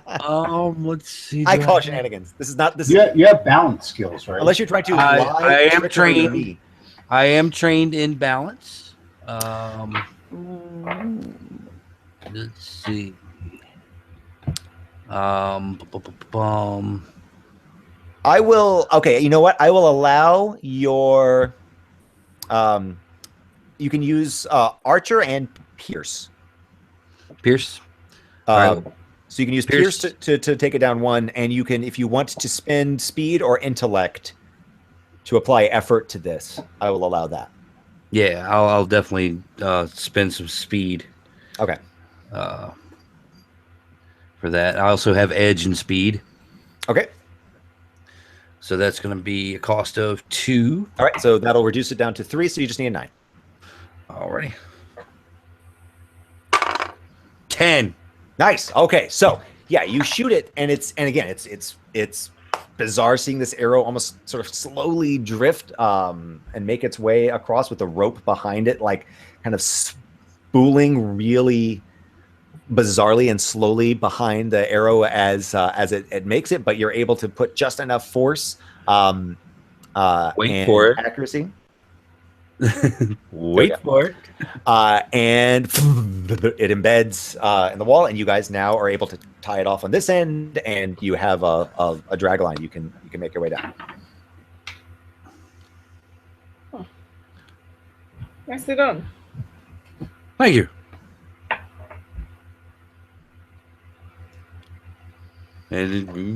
All right, so you make yourself. You keep going. As you're sort of traversing, the lights kind of begin to sort of flicker on and follow your progress. So there's some sort of motion sensor that's detecting you, the 5 of you. Awesome. And you are able to, your torch is not particularly needed as you make your way. And you are almost to the doorway when the doorway itself opens, which actually sends your line careening. And one of these worm-faced things looks out, sees you, hits a button and sort of barrels away with practiced ease in the 0G gravity. And suddenly where the door was now, there's giant flaming jets barring that entrance. So yeah. Oh, this was better than just taking a die. All right. Sorry, well, guys. I don't have an arrow for this. I activate my bracelet, which affords me protection from fire. Oh, okay. Hey. And shoot through the door with my weapon at the ready. All right. So you sort of just, you guys don't know about this bracelet. So you just see your friend like Leroy Jenkins through the fire. And the flames sort of stop kind of right around him. Like you can see a slight kind of egg-shaped sort of field, which stops it. And you're able to make it through this, and you find yourself in a room with all sorts of branching corridors, and you see this weird-looking creature again, which it looks even worse in the light and sort of the unhealthy hospital fluorescence of this underground facility. You see him starting to swim towards one of the corridors. So we're still in 0G. Yes, still in 0G. So you can either sort of chase after him, or you can try to figure out something to do with this thing. But I'll turn it over to the other guys. So you see this happen, Molly. What do you do? I have no idea.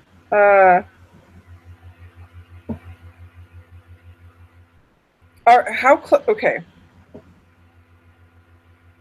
So you guys were pretty close. I think Rodney was ahead of you guys. Right. So we kind of got bounced out of the way by Steve. Steve went Leroy Jenkins through the fire. I will say, actually, the flaming jets and the appearance of this horrible were monster once again freak out your friends. So they do now start like grappling at you, like in fear. So they are all up on, like, panicking because this rope is now kind of dangling free. It's been sort of burned away by the flame jets, so it's not attached and is kind of whipping around. and their ululations have resumed yet again.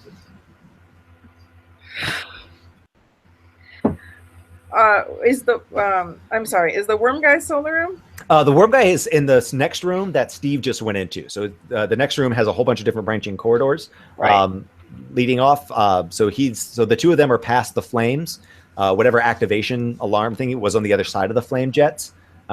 So you are stuck here with Rodney and your two friends. Okay, so I can't see this worm guy. You not easily. You could take yourself right up to the flame jets and sort of see him through it, but you'd have to get pretty close to the flame. Not okay. I don't really want to get up to the flame jets, but like,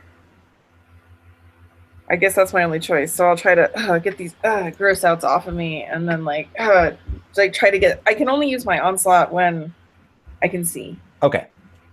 So I'm trying to, like, not touching me with the fire, and see this worm guy. Okay, so you sort of are getting up close to the fire, and you can just barely sort of make him out, but it's going to take until your next turn to be able to really get a firm grip on it. Rodney.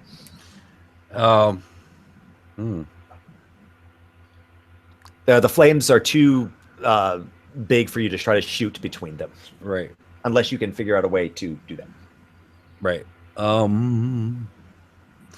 Yeah, I don't think I have anything handy for that. Come on, Barnabas, turn this shit off. I'm waiting for my turn. All right. So you yell at your friend. Barnabas, what would you like to do? I'm going to go look where he punched the wall to turn these things on and turn them off.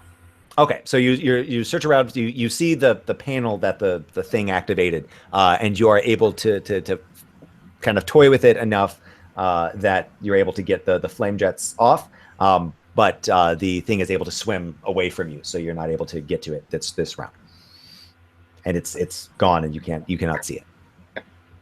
Can I see which way it went? You can see which way it went. Yes.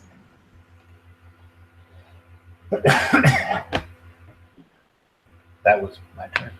All right.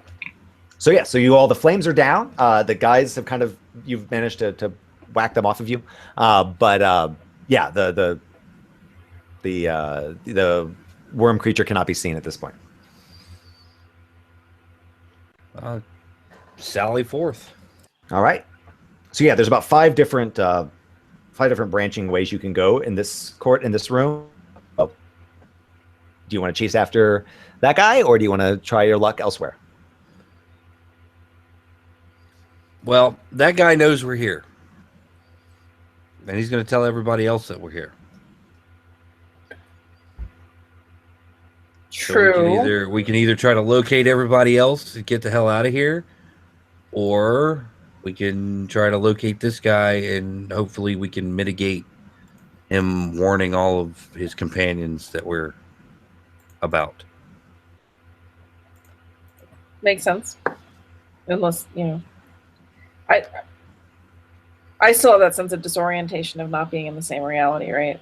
No. So, no. You're the crystal, the time phase thing, that's gone. No. I meant the fact that I sense this place and it's not what it appeared.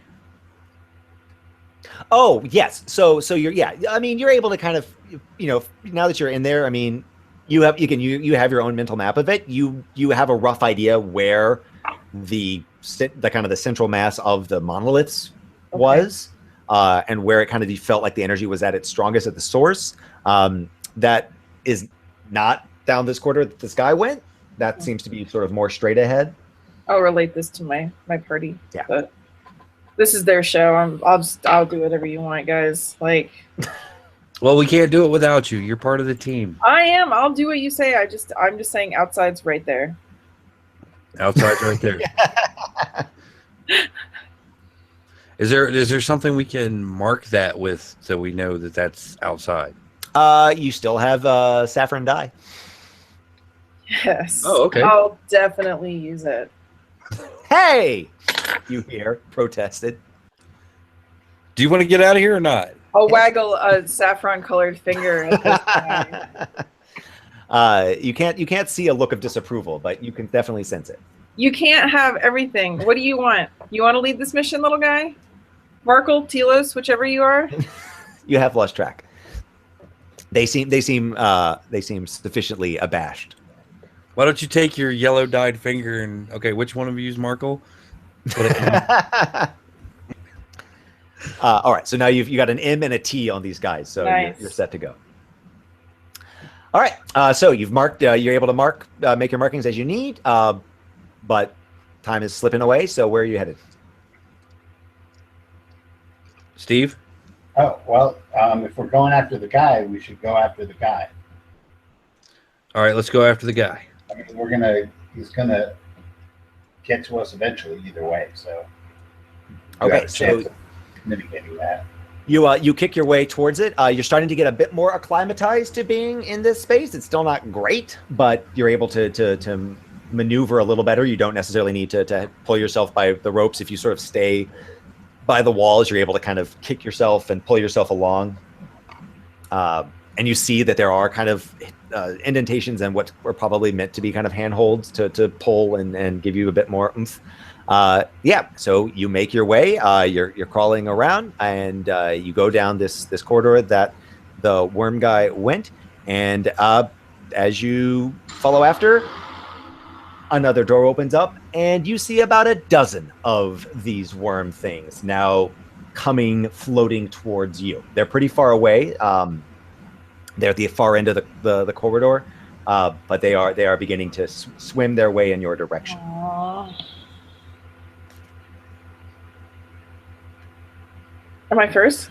Whoever wants to, you guys are not in combat yet, so Okay, well, it's my turn to whip out a little item from my stash. all right, I have a grenade that I have no idea what it does. okay.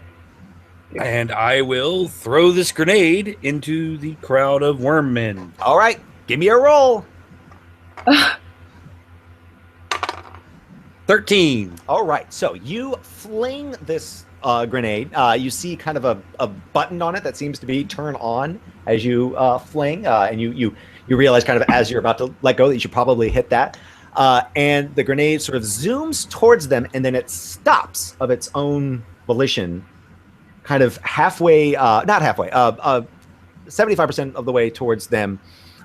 Their forward momentum, they can't stop in time, so they're starting to float towards it, although you see them beginning to kind of pull away.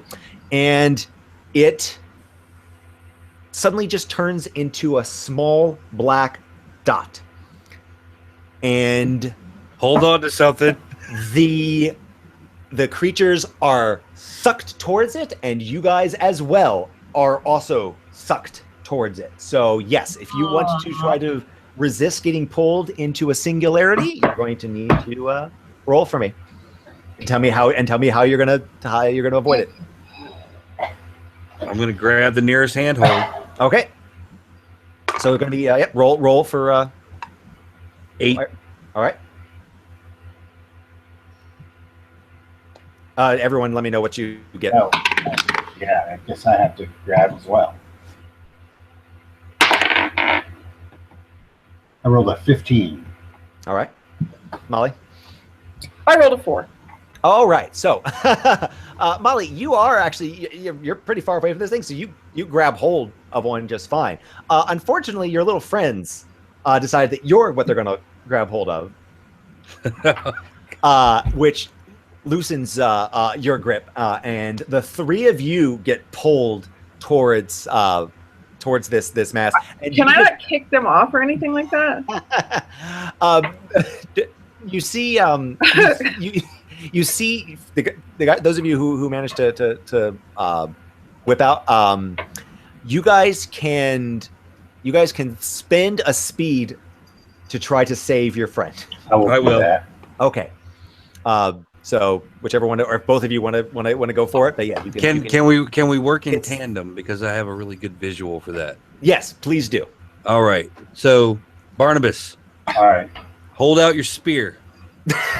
I hold out my spear. All right, you hold out your spear. I will slide along the shaft of your spear until I can get to Haarna, and try to grab Haarna. All right. Roll for that. That you get awesome bonus points for that. So yeah, both of you roll. 7. Okay. 14. Okay, that is fine. Yes, you are able to whip along. You didn't even have to like go down. Like you just allow the singularity to pull you down the sphere towards her. You're able to grab hold of her and the two that are gripping hold of her, and you're able to watch as dozens of these worms just float into this pinprick of darkness and disappear. And just in a matter of seconds, there is nothing else, and the darkness turns into a little like you see just like a 2 degree not 2 degree. You see like a 2-dimensional line, and it fizzles, and there's just silence. Like a vacuum tube turning Yeah. off. Vacuum TV. Precisely. Cathode ray. There you go. Yes, there we go.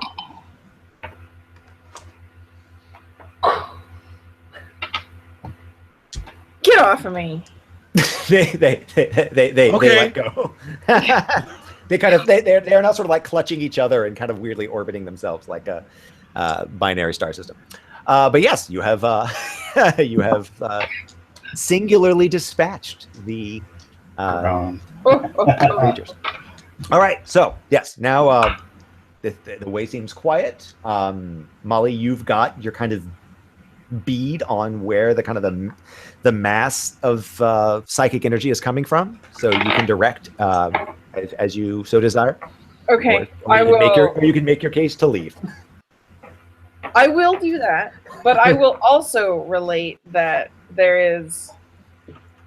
I will relate my knowledge to the party. Okay, so here we go. You guys are able to get an idea of where you have to double back. I don't think I'm going to be able to convince anyone to. You have to double back into that room. It looks like Yeah. this thing veered far away. You'd have to go back into that sort of central branching room. But yeah, you guys got an idea of what's where you, at least where the main throbbing form of energy is coming from. Well, let's go find our charges first. Then we can leave. I promise. Out without some goodies. Okay. So yes, you drift your way back into that first room. You see all your saffron markings. You go down the more central corridor, and you're able to. By this point, you guys are pretty well used to the 0G. Your stomach is not quite turning as it had been, and you go through another long corridor, and then you open up into a central room, and you see the yellow robes of these of the caravan folks, all kind of hanging almost bat-like, and the yellow robes kind of fall down over their arms and their faces, so they look, like strange peeled bananas, and hovering near one is this massive form. At first, it's got the similar kind of coloring of those worm-like creatures, but then as your eyes kind of adjust again to that sickly fluorescent glow, you realize it has to be much larger. This has to be about maybe 15 feet tall, and it's literally swimming through the air as it hangs these caravan members, and kind of tends to them like a strange butcher. It turns to you, and yeah, that same psychic energy is definitely centered on this thing. The lower half is a fish. You see a fish tail. You see the fins coming off of it. Its upper torso is almost human, but it has that same emaciation you saw before. But its head is like some giant blasphemous goats. And coming out of its torso are 8 spindly arms that each end in a twisted hoof which it's using to kind of tend to these prisoners. And Oh. as soon as it senses you, you hear that you, or rather, Molly, you feel that like pulse that's like the monolith, that really that incredibly powerful call, but there's no response. There's no the return vibrations from the worms aren't responding, and so it turns to you and begins to float in your direction. What do y'all do? Does not look friendly. I charge up my uncharged crystal and put it in my Yari. Okay, so this is the crystal one, the shock node. Yeah. From before. Okay, so you need to roll a percentile, or let me know if you need me to roll a percentile. I had percentile dice. Okay. So you because I think you have a 75% chance of it working, or of your battery being able to recharge it. So you need to just roll below 75. In brightest day. And true to form, I rolled an 88. Okay, so you sort of like get ready to charge the thing, and it completely shatters in your hand. Made in China. Ronnie, does that mean? Ronnie, do you have anything you want to do in the pre-combat before? Let's see. I got a pair of gloves on my belt that tell me that they're supposed to be like zappy gloves. Okay. All right. I'll put those on real quick just in case I need to do some zappy. Can do. All right. So you feel them. You feel them come alive. You're good with that. Excellent. Molly, before this thing is all up ons, what do you want to do? I guess I'll. No. I think I am just going to. So I can't do any battle actions? Right now, this is really prepping. So if you want to get something, if you want to either try to, discern something about this thing, or if you want to. Sure, I'll scan it to see if I can find out any information about it. Oh, okay. Sure. So go ahead and scan away. Yep. Mark. What'd you get? Oh, right. Sorry. Forgot I had to roll on that. Oh my god. That's a 1. That's a 1. That is a 1 that I just rolled again, and this die is out of here. It's crap and it's out of here. That's all right. So once again, you reach out almost like you did before with the worms, and that same like revulsion pulls over you, and you are sick. You vomit right there. Great. And now there's a 0G vomit hanging out in your vicinity. So that's what you have to live with, and that's there. Up. Yeah. All right. The thing come upons, and you guys are engaged. So roll speed.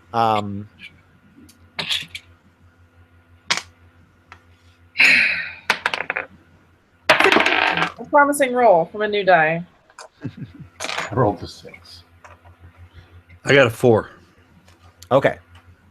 So what did you get, Molly? A 16. 16. Okay. So Molly, you'll be going first, cool. Followed by this thing, and then your friends will be taking up the rear. I can't wait to fail at the head of the team. Okay. Well, so that was the same like repulsion. I feel the same sort of like, whoa, I don't want that again. Yeah. How close is it to me? It is, so it's not like right next to you. You can get to it, like you could get to it and engage in melee this round if you wanted to, or you could keep a distance. It's up to you. How unwilling am I? How unwilling am I to try to psychically attack it? You will have an additional, it'll be one step harder to try to penetrate its psychic defenses. I am going to first try to whip it with my whip. All right. Whip it real good. 11. Are you're just, so it's just light, you don't have any extra training? No. It says -1 difficulty though? Yeah. So you sort of whip out at it and it just kind of barely misses it. Like it was, you feel like that was pretty close, but yeah. Okay. All right. So it, like with its sort of awful kind of, goat hand, sort of gestures in your direction, Molly. Great. And you feel your gravity turn back on, and you slam into the ground unless you can defend. If you can find some way to defend against this. I don't think I have some way to defend against this. There is a psychic component to it, so you can try to resist it. Okay. I will try to resist. Otherwise, you can try to grab hold of something real quick with speed, like try to use your whip to take hold of something. However, you want to try to defend. Oh yeah, sure. I'll definitely try to use my whip. But it is some sort of psionic kind of power, or at least it's able to affect it with its mind. So you can. I'll try to intellectually resist it. All right. Roll. And that would be a 9. Okay, that will not do. So you're going to take 5 damage as you slam into the ground, and your gravity is kind of back on, but it's not regular gravity. This is some strange non-real gravity. Okay. Awesome, but is it 5 points for my might? No, yes. it's physical. So that'll be either from might or speed, independent whether. Yeah, you can mix and match. Okay. How much it sort of went into your body and how much is going to slow you down. Okay, that's it. So you guys, just you can decide between yourselves which one wants to go first. But yeah, this thing seems to be able to turn your gravity back on. As You can go first. Do what? You can go first. All right. I'm gonna Iron Man it. Nice. With the gloves. Okay. So you you sort of reach out with the whatever sort of activation of this. Hadouken. Shoryuken. And you see it's actually, I guess give me a roll for it just so I can get a sense for how you do. 14.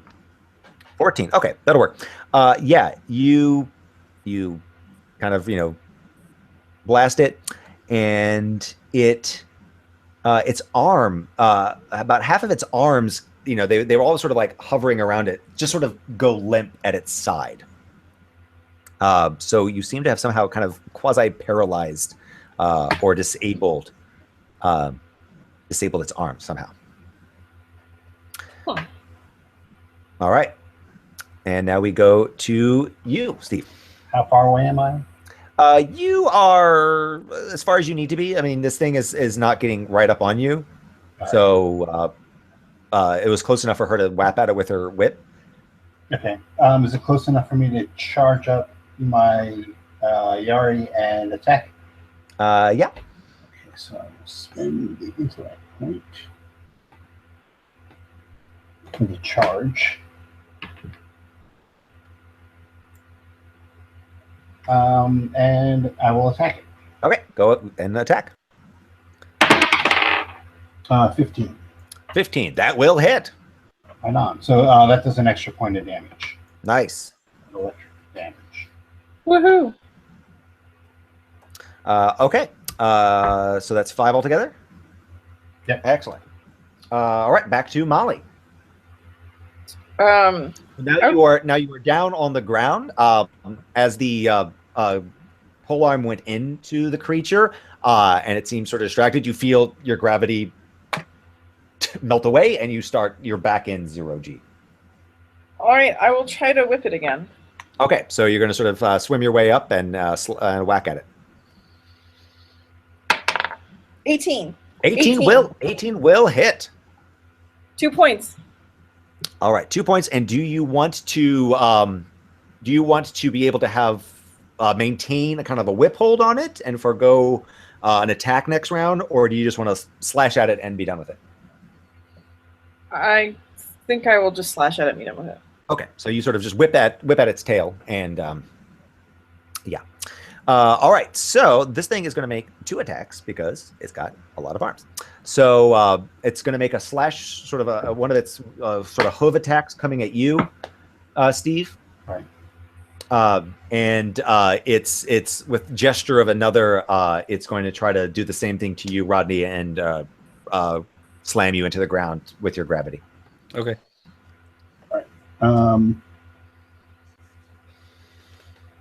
I'll spend the 2 points of speed Oh, okay. to bring it down 2 notches. Okay.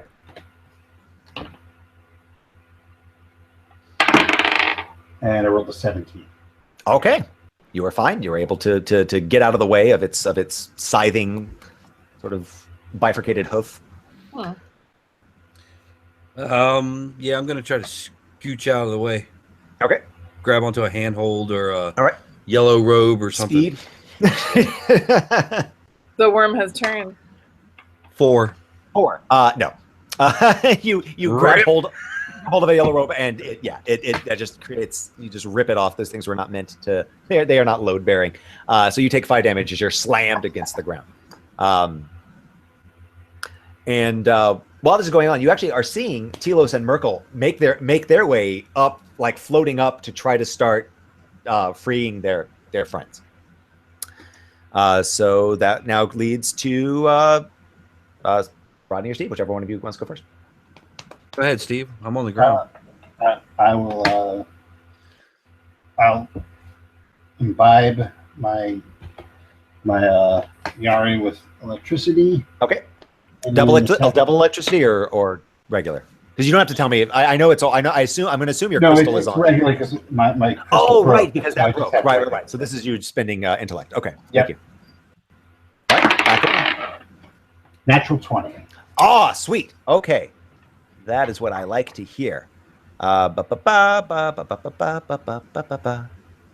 find your focus and see what your superpower does. As you are for sure riding the lightning on this one. So all right. So you So this is like a former installation of some sort. There are actual, there's you've seen the lights go on. There's electronic equipment around. You can overcharge one of the devices nearby and essentially turn it into a grenade and have it explode by this creature. I shall do that thing. All right, that you so- described. So yeah, so essentially you slam into her with with your device, with your polearm, and it kind of knocks her into what seems to be possibly it was some kind of a monitor at one point. It's hard to tell. And the electricity sort of shoots through her into it, and it overloads. So you do an additional lot of damage. Well done. And we are to Roddy. All right. Is the gravity heavier than No. normal? Once again, as soon as she takes damage, she seems to lose. The focus goes away, so you're able to get back up. Okay. I'm going to take a shot with the bow. Okay. And at this point, you've both shot in this environment, and you've been in this environment long enough that you don't have to compensate. You know how to. You're not at any additional penalty. Okay. Well, I got a 10. So. Oh, okay. That will not hit. All right, back to you, Molly. All right. I will try to keep this going. 11? No, 11 will not do. So where is she at now? So she is not happy, but I'm going to say she's been pushed back by that last blast. So she's only close to Steve. So she's just going to make. She's going to come at you with 2 of those sort of scything hooves. So you need to make. You need to defend twice. Me? Okay. Let me- Okay. Snip. All right. So I'm not going to spend any speed on these. Okay. Probably a huge mistake, but first one, I roll a 6. Nope. 5 damage. And the second one, I roll 20. Okay. So yep, you managed to the second time. So she snips you, and then when she comes back again, you ride the lightning. You actually kind of bamf away briefly. This is not cool. happened, but you suddenly there's like a zap, and you are just out of her reach. You're not quite sure how you did that. You don't know if you'd ever be able to do that again, but there you have it. And again, so by this point, Telos and Merkel have freed one of their companions and have started moving on to others, and they are just moving around the edges, trying to keep as far away from this business as possible. And we are to you guys. Steve. Oh, no. Is it me? Oh, yeah. It doesn't matter. I think you've been going before, Rodney, so.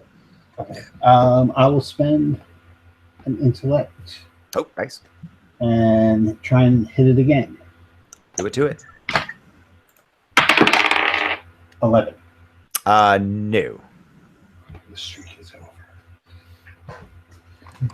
Rodney. All right, I am going to spend speed to lower the difficulty of this next shot. Nice. So I have edge, so that's going to be 2 points of speed. Okay, do it to it. I am also going to spend 3 points of intellect. Oh. To increase the damage. Oh, nice, great. Do you have to say that before it hits? I think so. Okay. So if I hit, it's going to be +3 damage, nice. +1 for pierce, and 4 for it being medium. Nice. Okay, so 8 damage. 8 great. Damage. All right, here we go. Do it to it. Godspeed. 9. Yes. Yay! Woo! It just barely manages to embed kind of right in her chest, and is sort of sticking out. She lets out this horrible goat just scream. And Molly, it's on to you. I'm going to try to. Well, okay, I'm still close enough to it to whip it. Yep. Same roll either way, I guess. Well, that's a 5, so I'm doing a little bit better. But like, okay, no, yes, you are not able to no. snag it this time. Why would I do anything? I don't know. All right, so Steve, she is going to try to. Actually, you know what she's going to do? She is going to gesture at both you and Rodney and try to slam you into each other. Okay. You guys are now wheeling towards each other as you are now gravitationally attracted to one another. Can we try and grab each other in midair and whip around and use if you can make both of you will need to make this speed. Are you thinking of fastball special, Steve? Yeah, if you want to like hurl me back in, and maybe that'll help. All right, if you guys if you guys can beat this defense by an extra difficulty step, then I will allow it. So both of you need to both defend and do like one difficulty better. All right. Okay. Otherwise, you will slam into each other. Could we spend to increase our can chances? spend. Yep. Yes, indeed. I'm going to spend. All right. I'm spending to. Now, does our speed defense also bring the difficulty down? For this, yes, but it's essentially it negates. So it's just a regular for you. Okay. Because the defense goes up, because the difficulty goes up. Essentially, you've got to beat 5. You've got to beat 15. You've got to beat 15. Rodney's got to beat 18. And then if I spend again, I have to beat 12. If you spend, that's going to go down. Yeah. So if you with this, so before spending anything, just straight up, You have to beat 15. He's got to beat 18. Okay. And I'm going to spend. Okay. So I can bring it down to 12. Okay. Well, I wasn't going to spend, so I rolled anyway. 17. Oh. That's right. I rolled a 9. Okay. Yeah. You both. you both sort of do manage to kind of connect, but you only manage to hurl yourselves into opposite walls, so you both take 5 damage. Oh. Oh, I'm down. Or I'm at You're negative again. Okay. Now, does that go into negatives? I think once it's at 0, it's at 0, and then if you get hit again or something gets hit, I don't know. Well, we'll get to that when we get to it. But yeah, Okay. You'll start going into other things as you are like mentally exhausted, trying to hold yourself together. All right. So that was her. It is back to you, Steve. You guys are now sort of flung apart from each other. Yeah. Okay. Well, I'm going to try and at least use the impact to power me with the spear. Okay. To try and hit it again. Okay. So you're pushing off the wall and lunging. Yep. And jousting. I'll spend the intellect. Okay. Point to charge up the yard.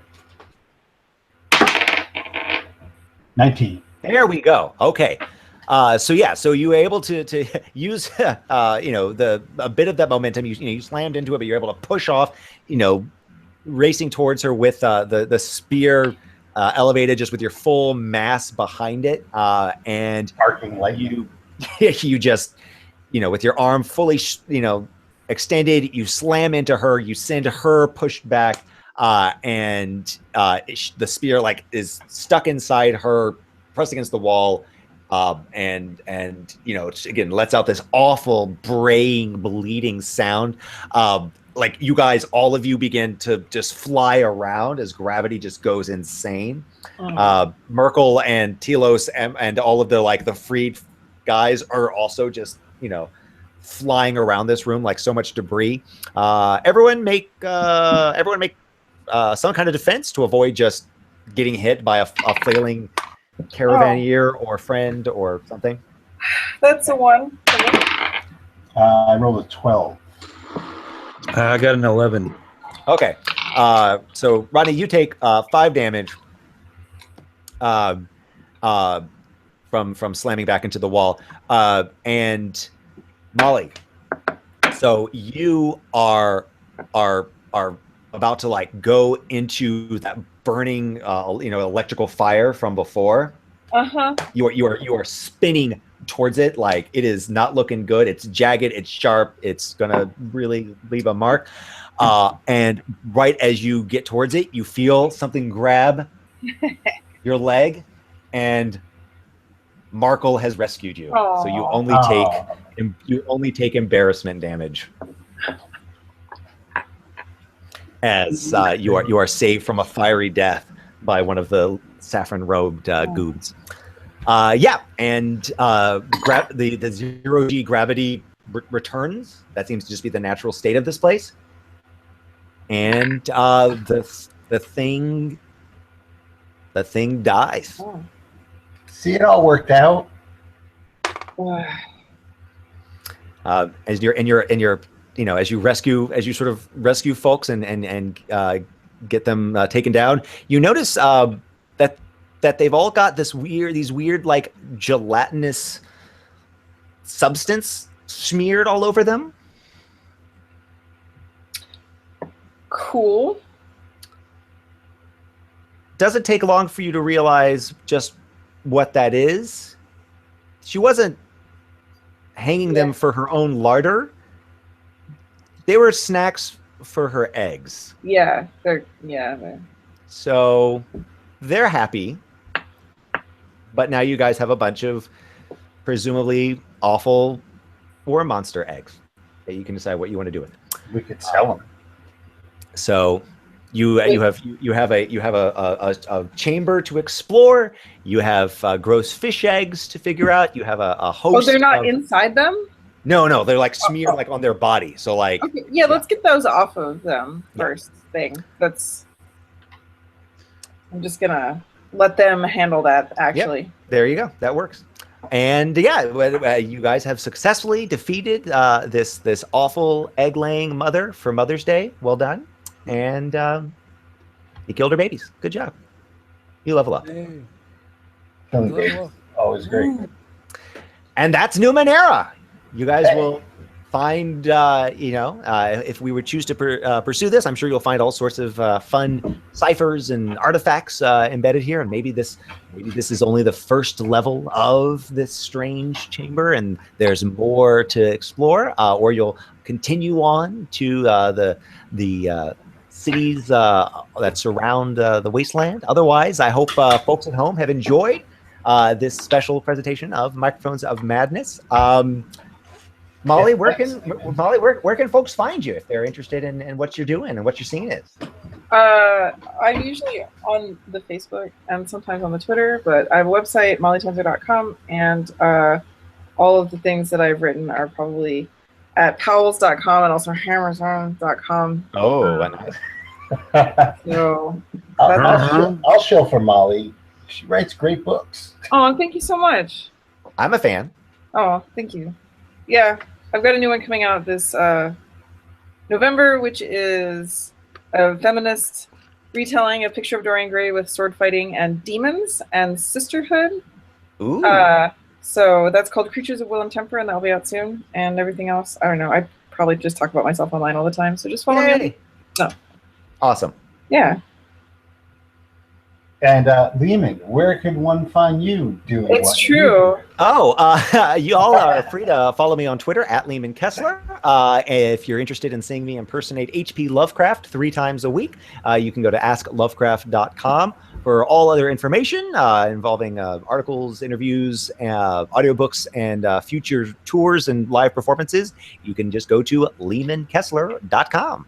Is that a sweet shirt with your own face on it? That is. This is the first edition of the Ask Lovecraft T-shirt. There's a new T-shirt design that's available at Arkham Bazaar. I'll tell you, I'm glad I didn't wear mine. There we go. Would be awkward. That would have been gauche. I hope you guys enjoyed this. I hope folks who watch it or listen to this enjoyed our bumbling through Numenera. I'm sure we got stuff wrong, but if you're interested in this game, it's fun. I've now played it and GM'd it. It's interesting. I wasn't quite sure how it would work. I've done some games where the GM doesn't roll dice, like Dungeon World, and I wasn't as into Dungeon World. But I don't know. What are your guys' thoughts? I didn't make this game, so you can say whatever you want. It's awkward not being completely familiar with the mechanic, but once you kind of grab it, it's pretty seamless. Mm-hmm. And the setting is great. I love that dying Earth kind of feel that you get.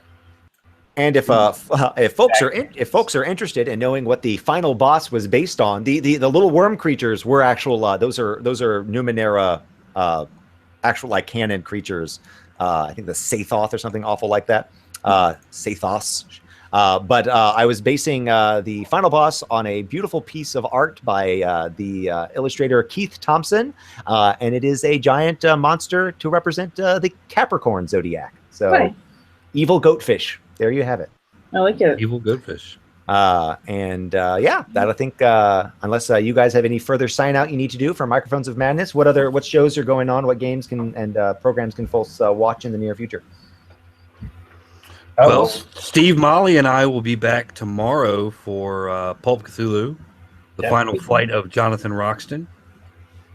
And next Monday, we begin the end of our 2-year run of the Masks of Nyarlathotep. Ooh. So, and then Grinder. At some point, we're going to run some Traveler. So is that just going to be people dying during character creation, or how's that going to work? We're actually thinking of broadcasting the character creation just so people can watch them die. Nice. Yes, you're more than welcome to join us. And after that, we're gonna. I have to play test thing. I'm gonna run hopefully at Necronomicon. No fun. So it's going to be a Call of Cthulhu adventure in old Edo period Japan. Oh, nice. nice. The floating world.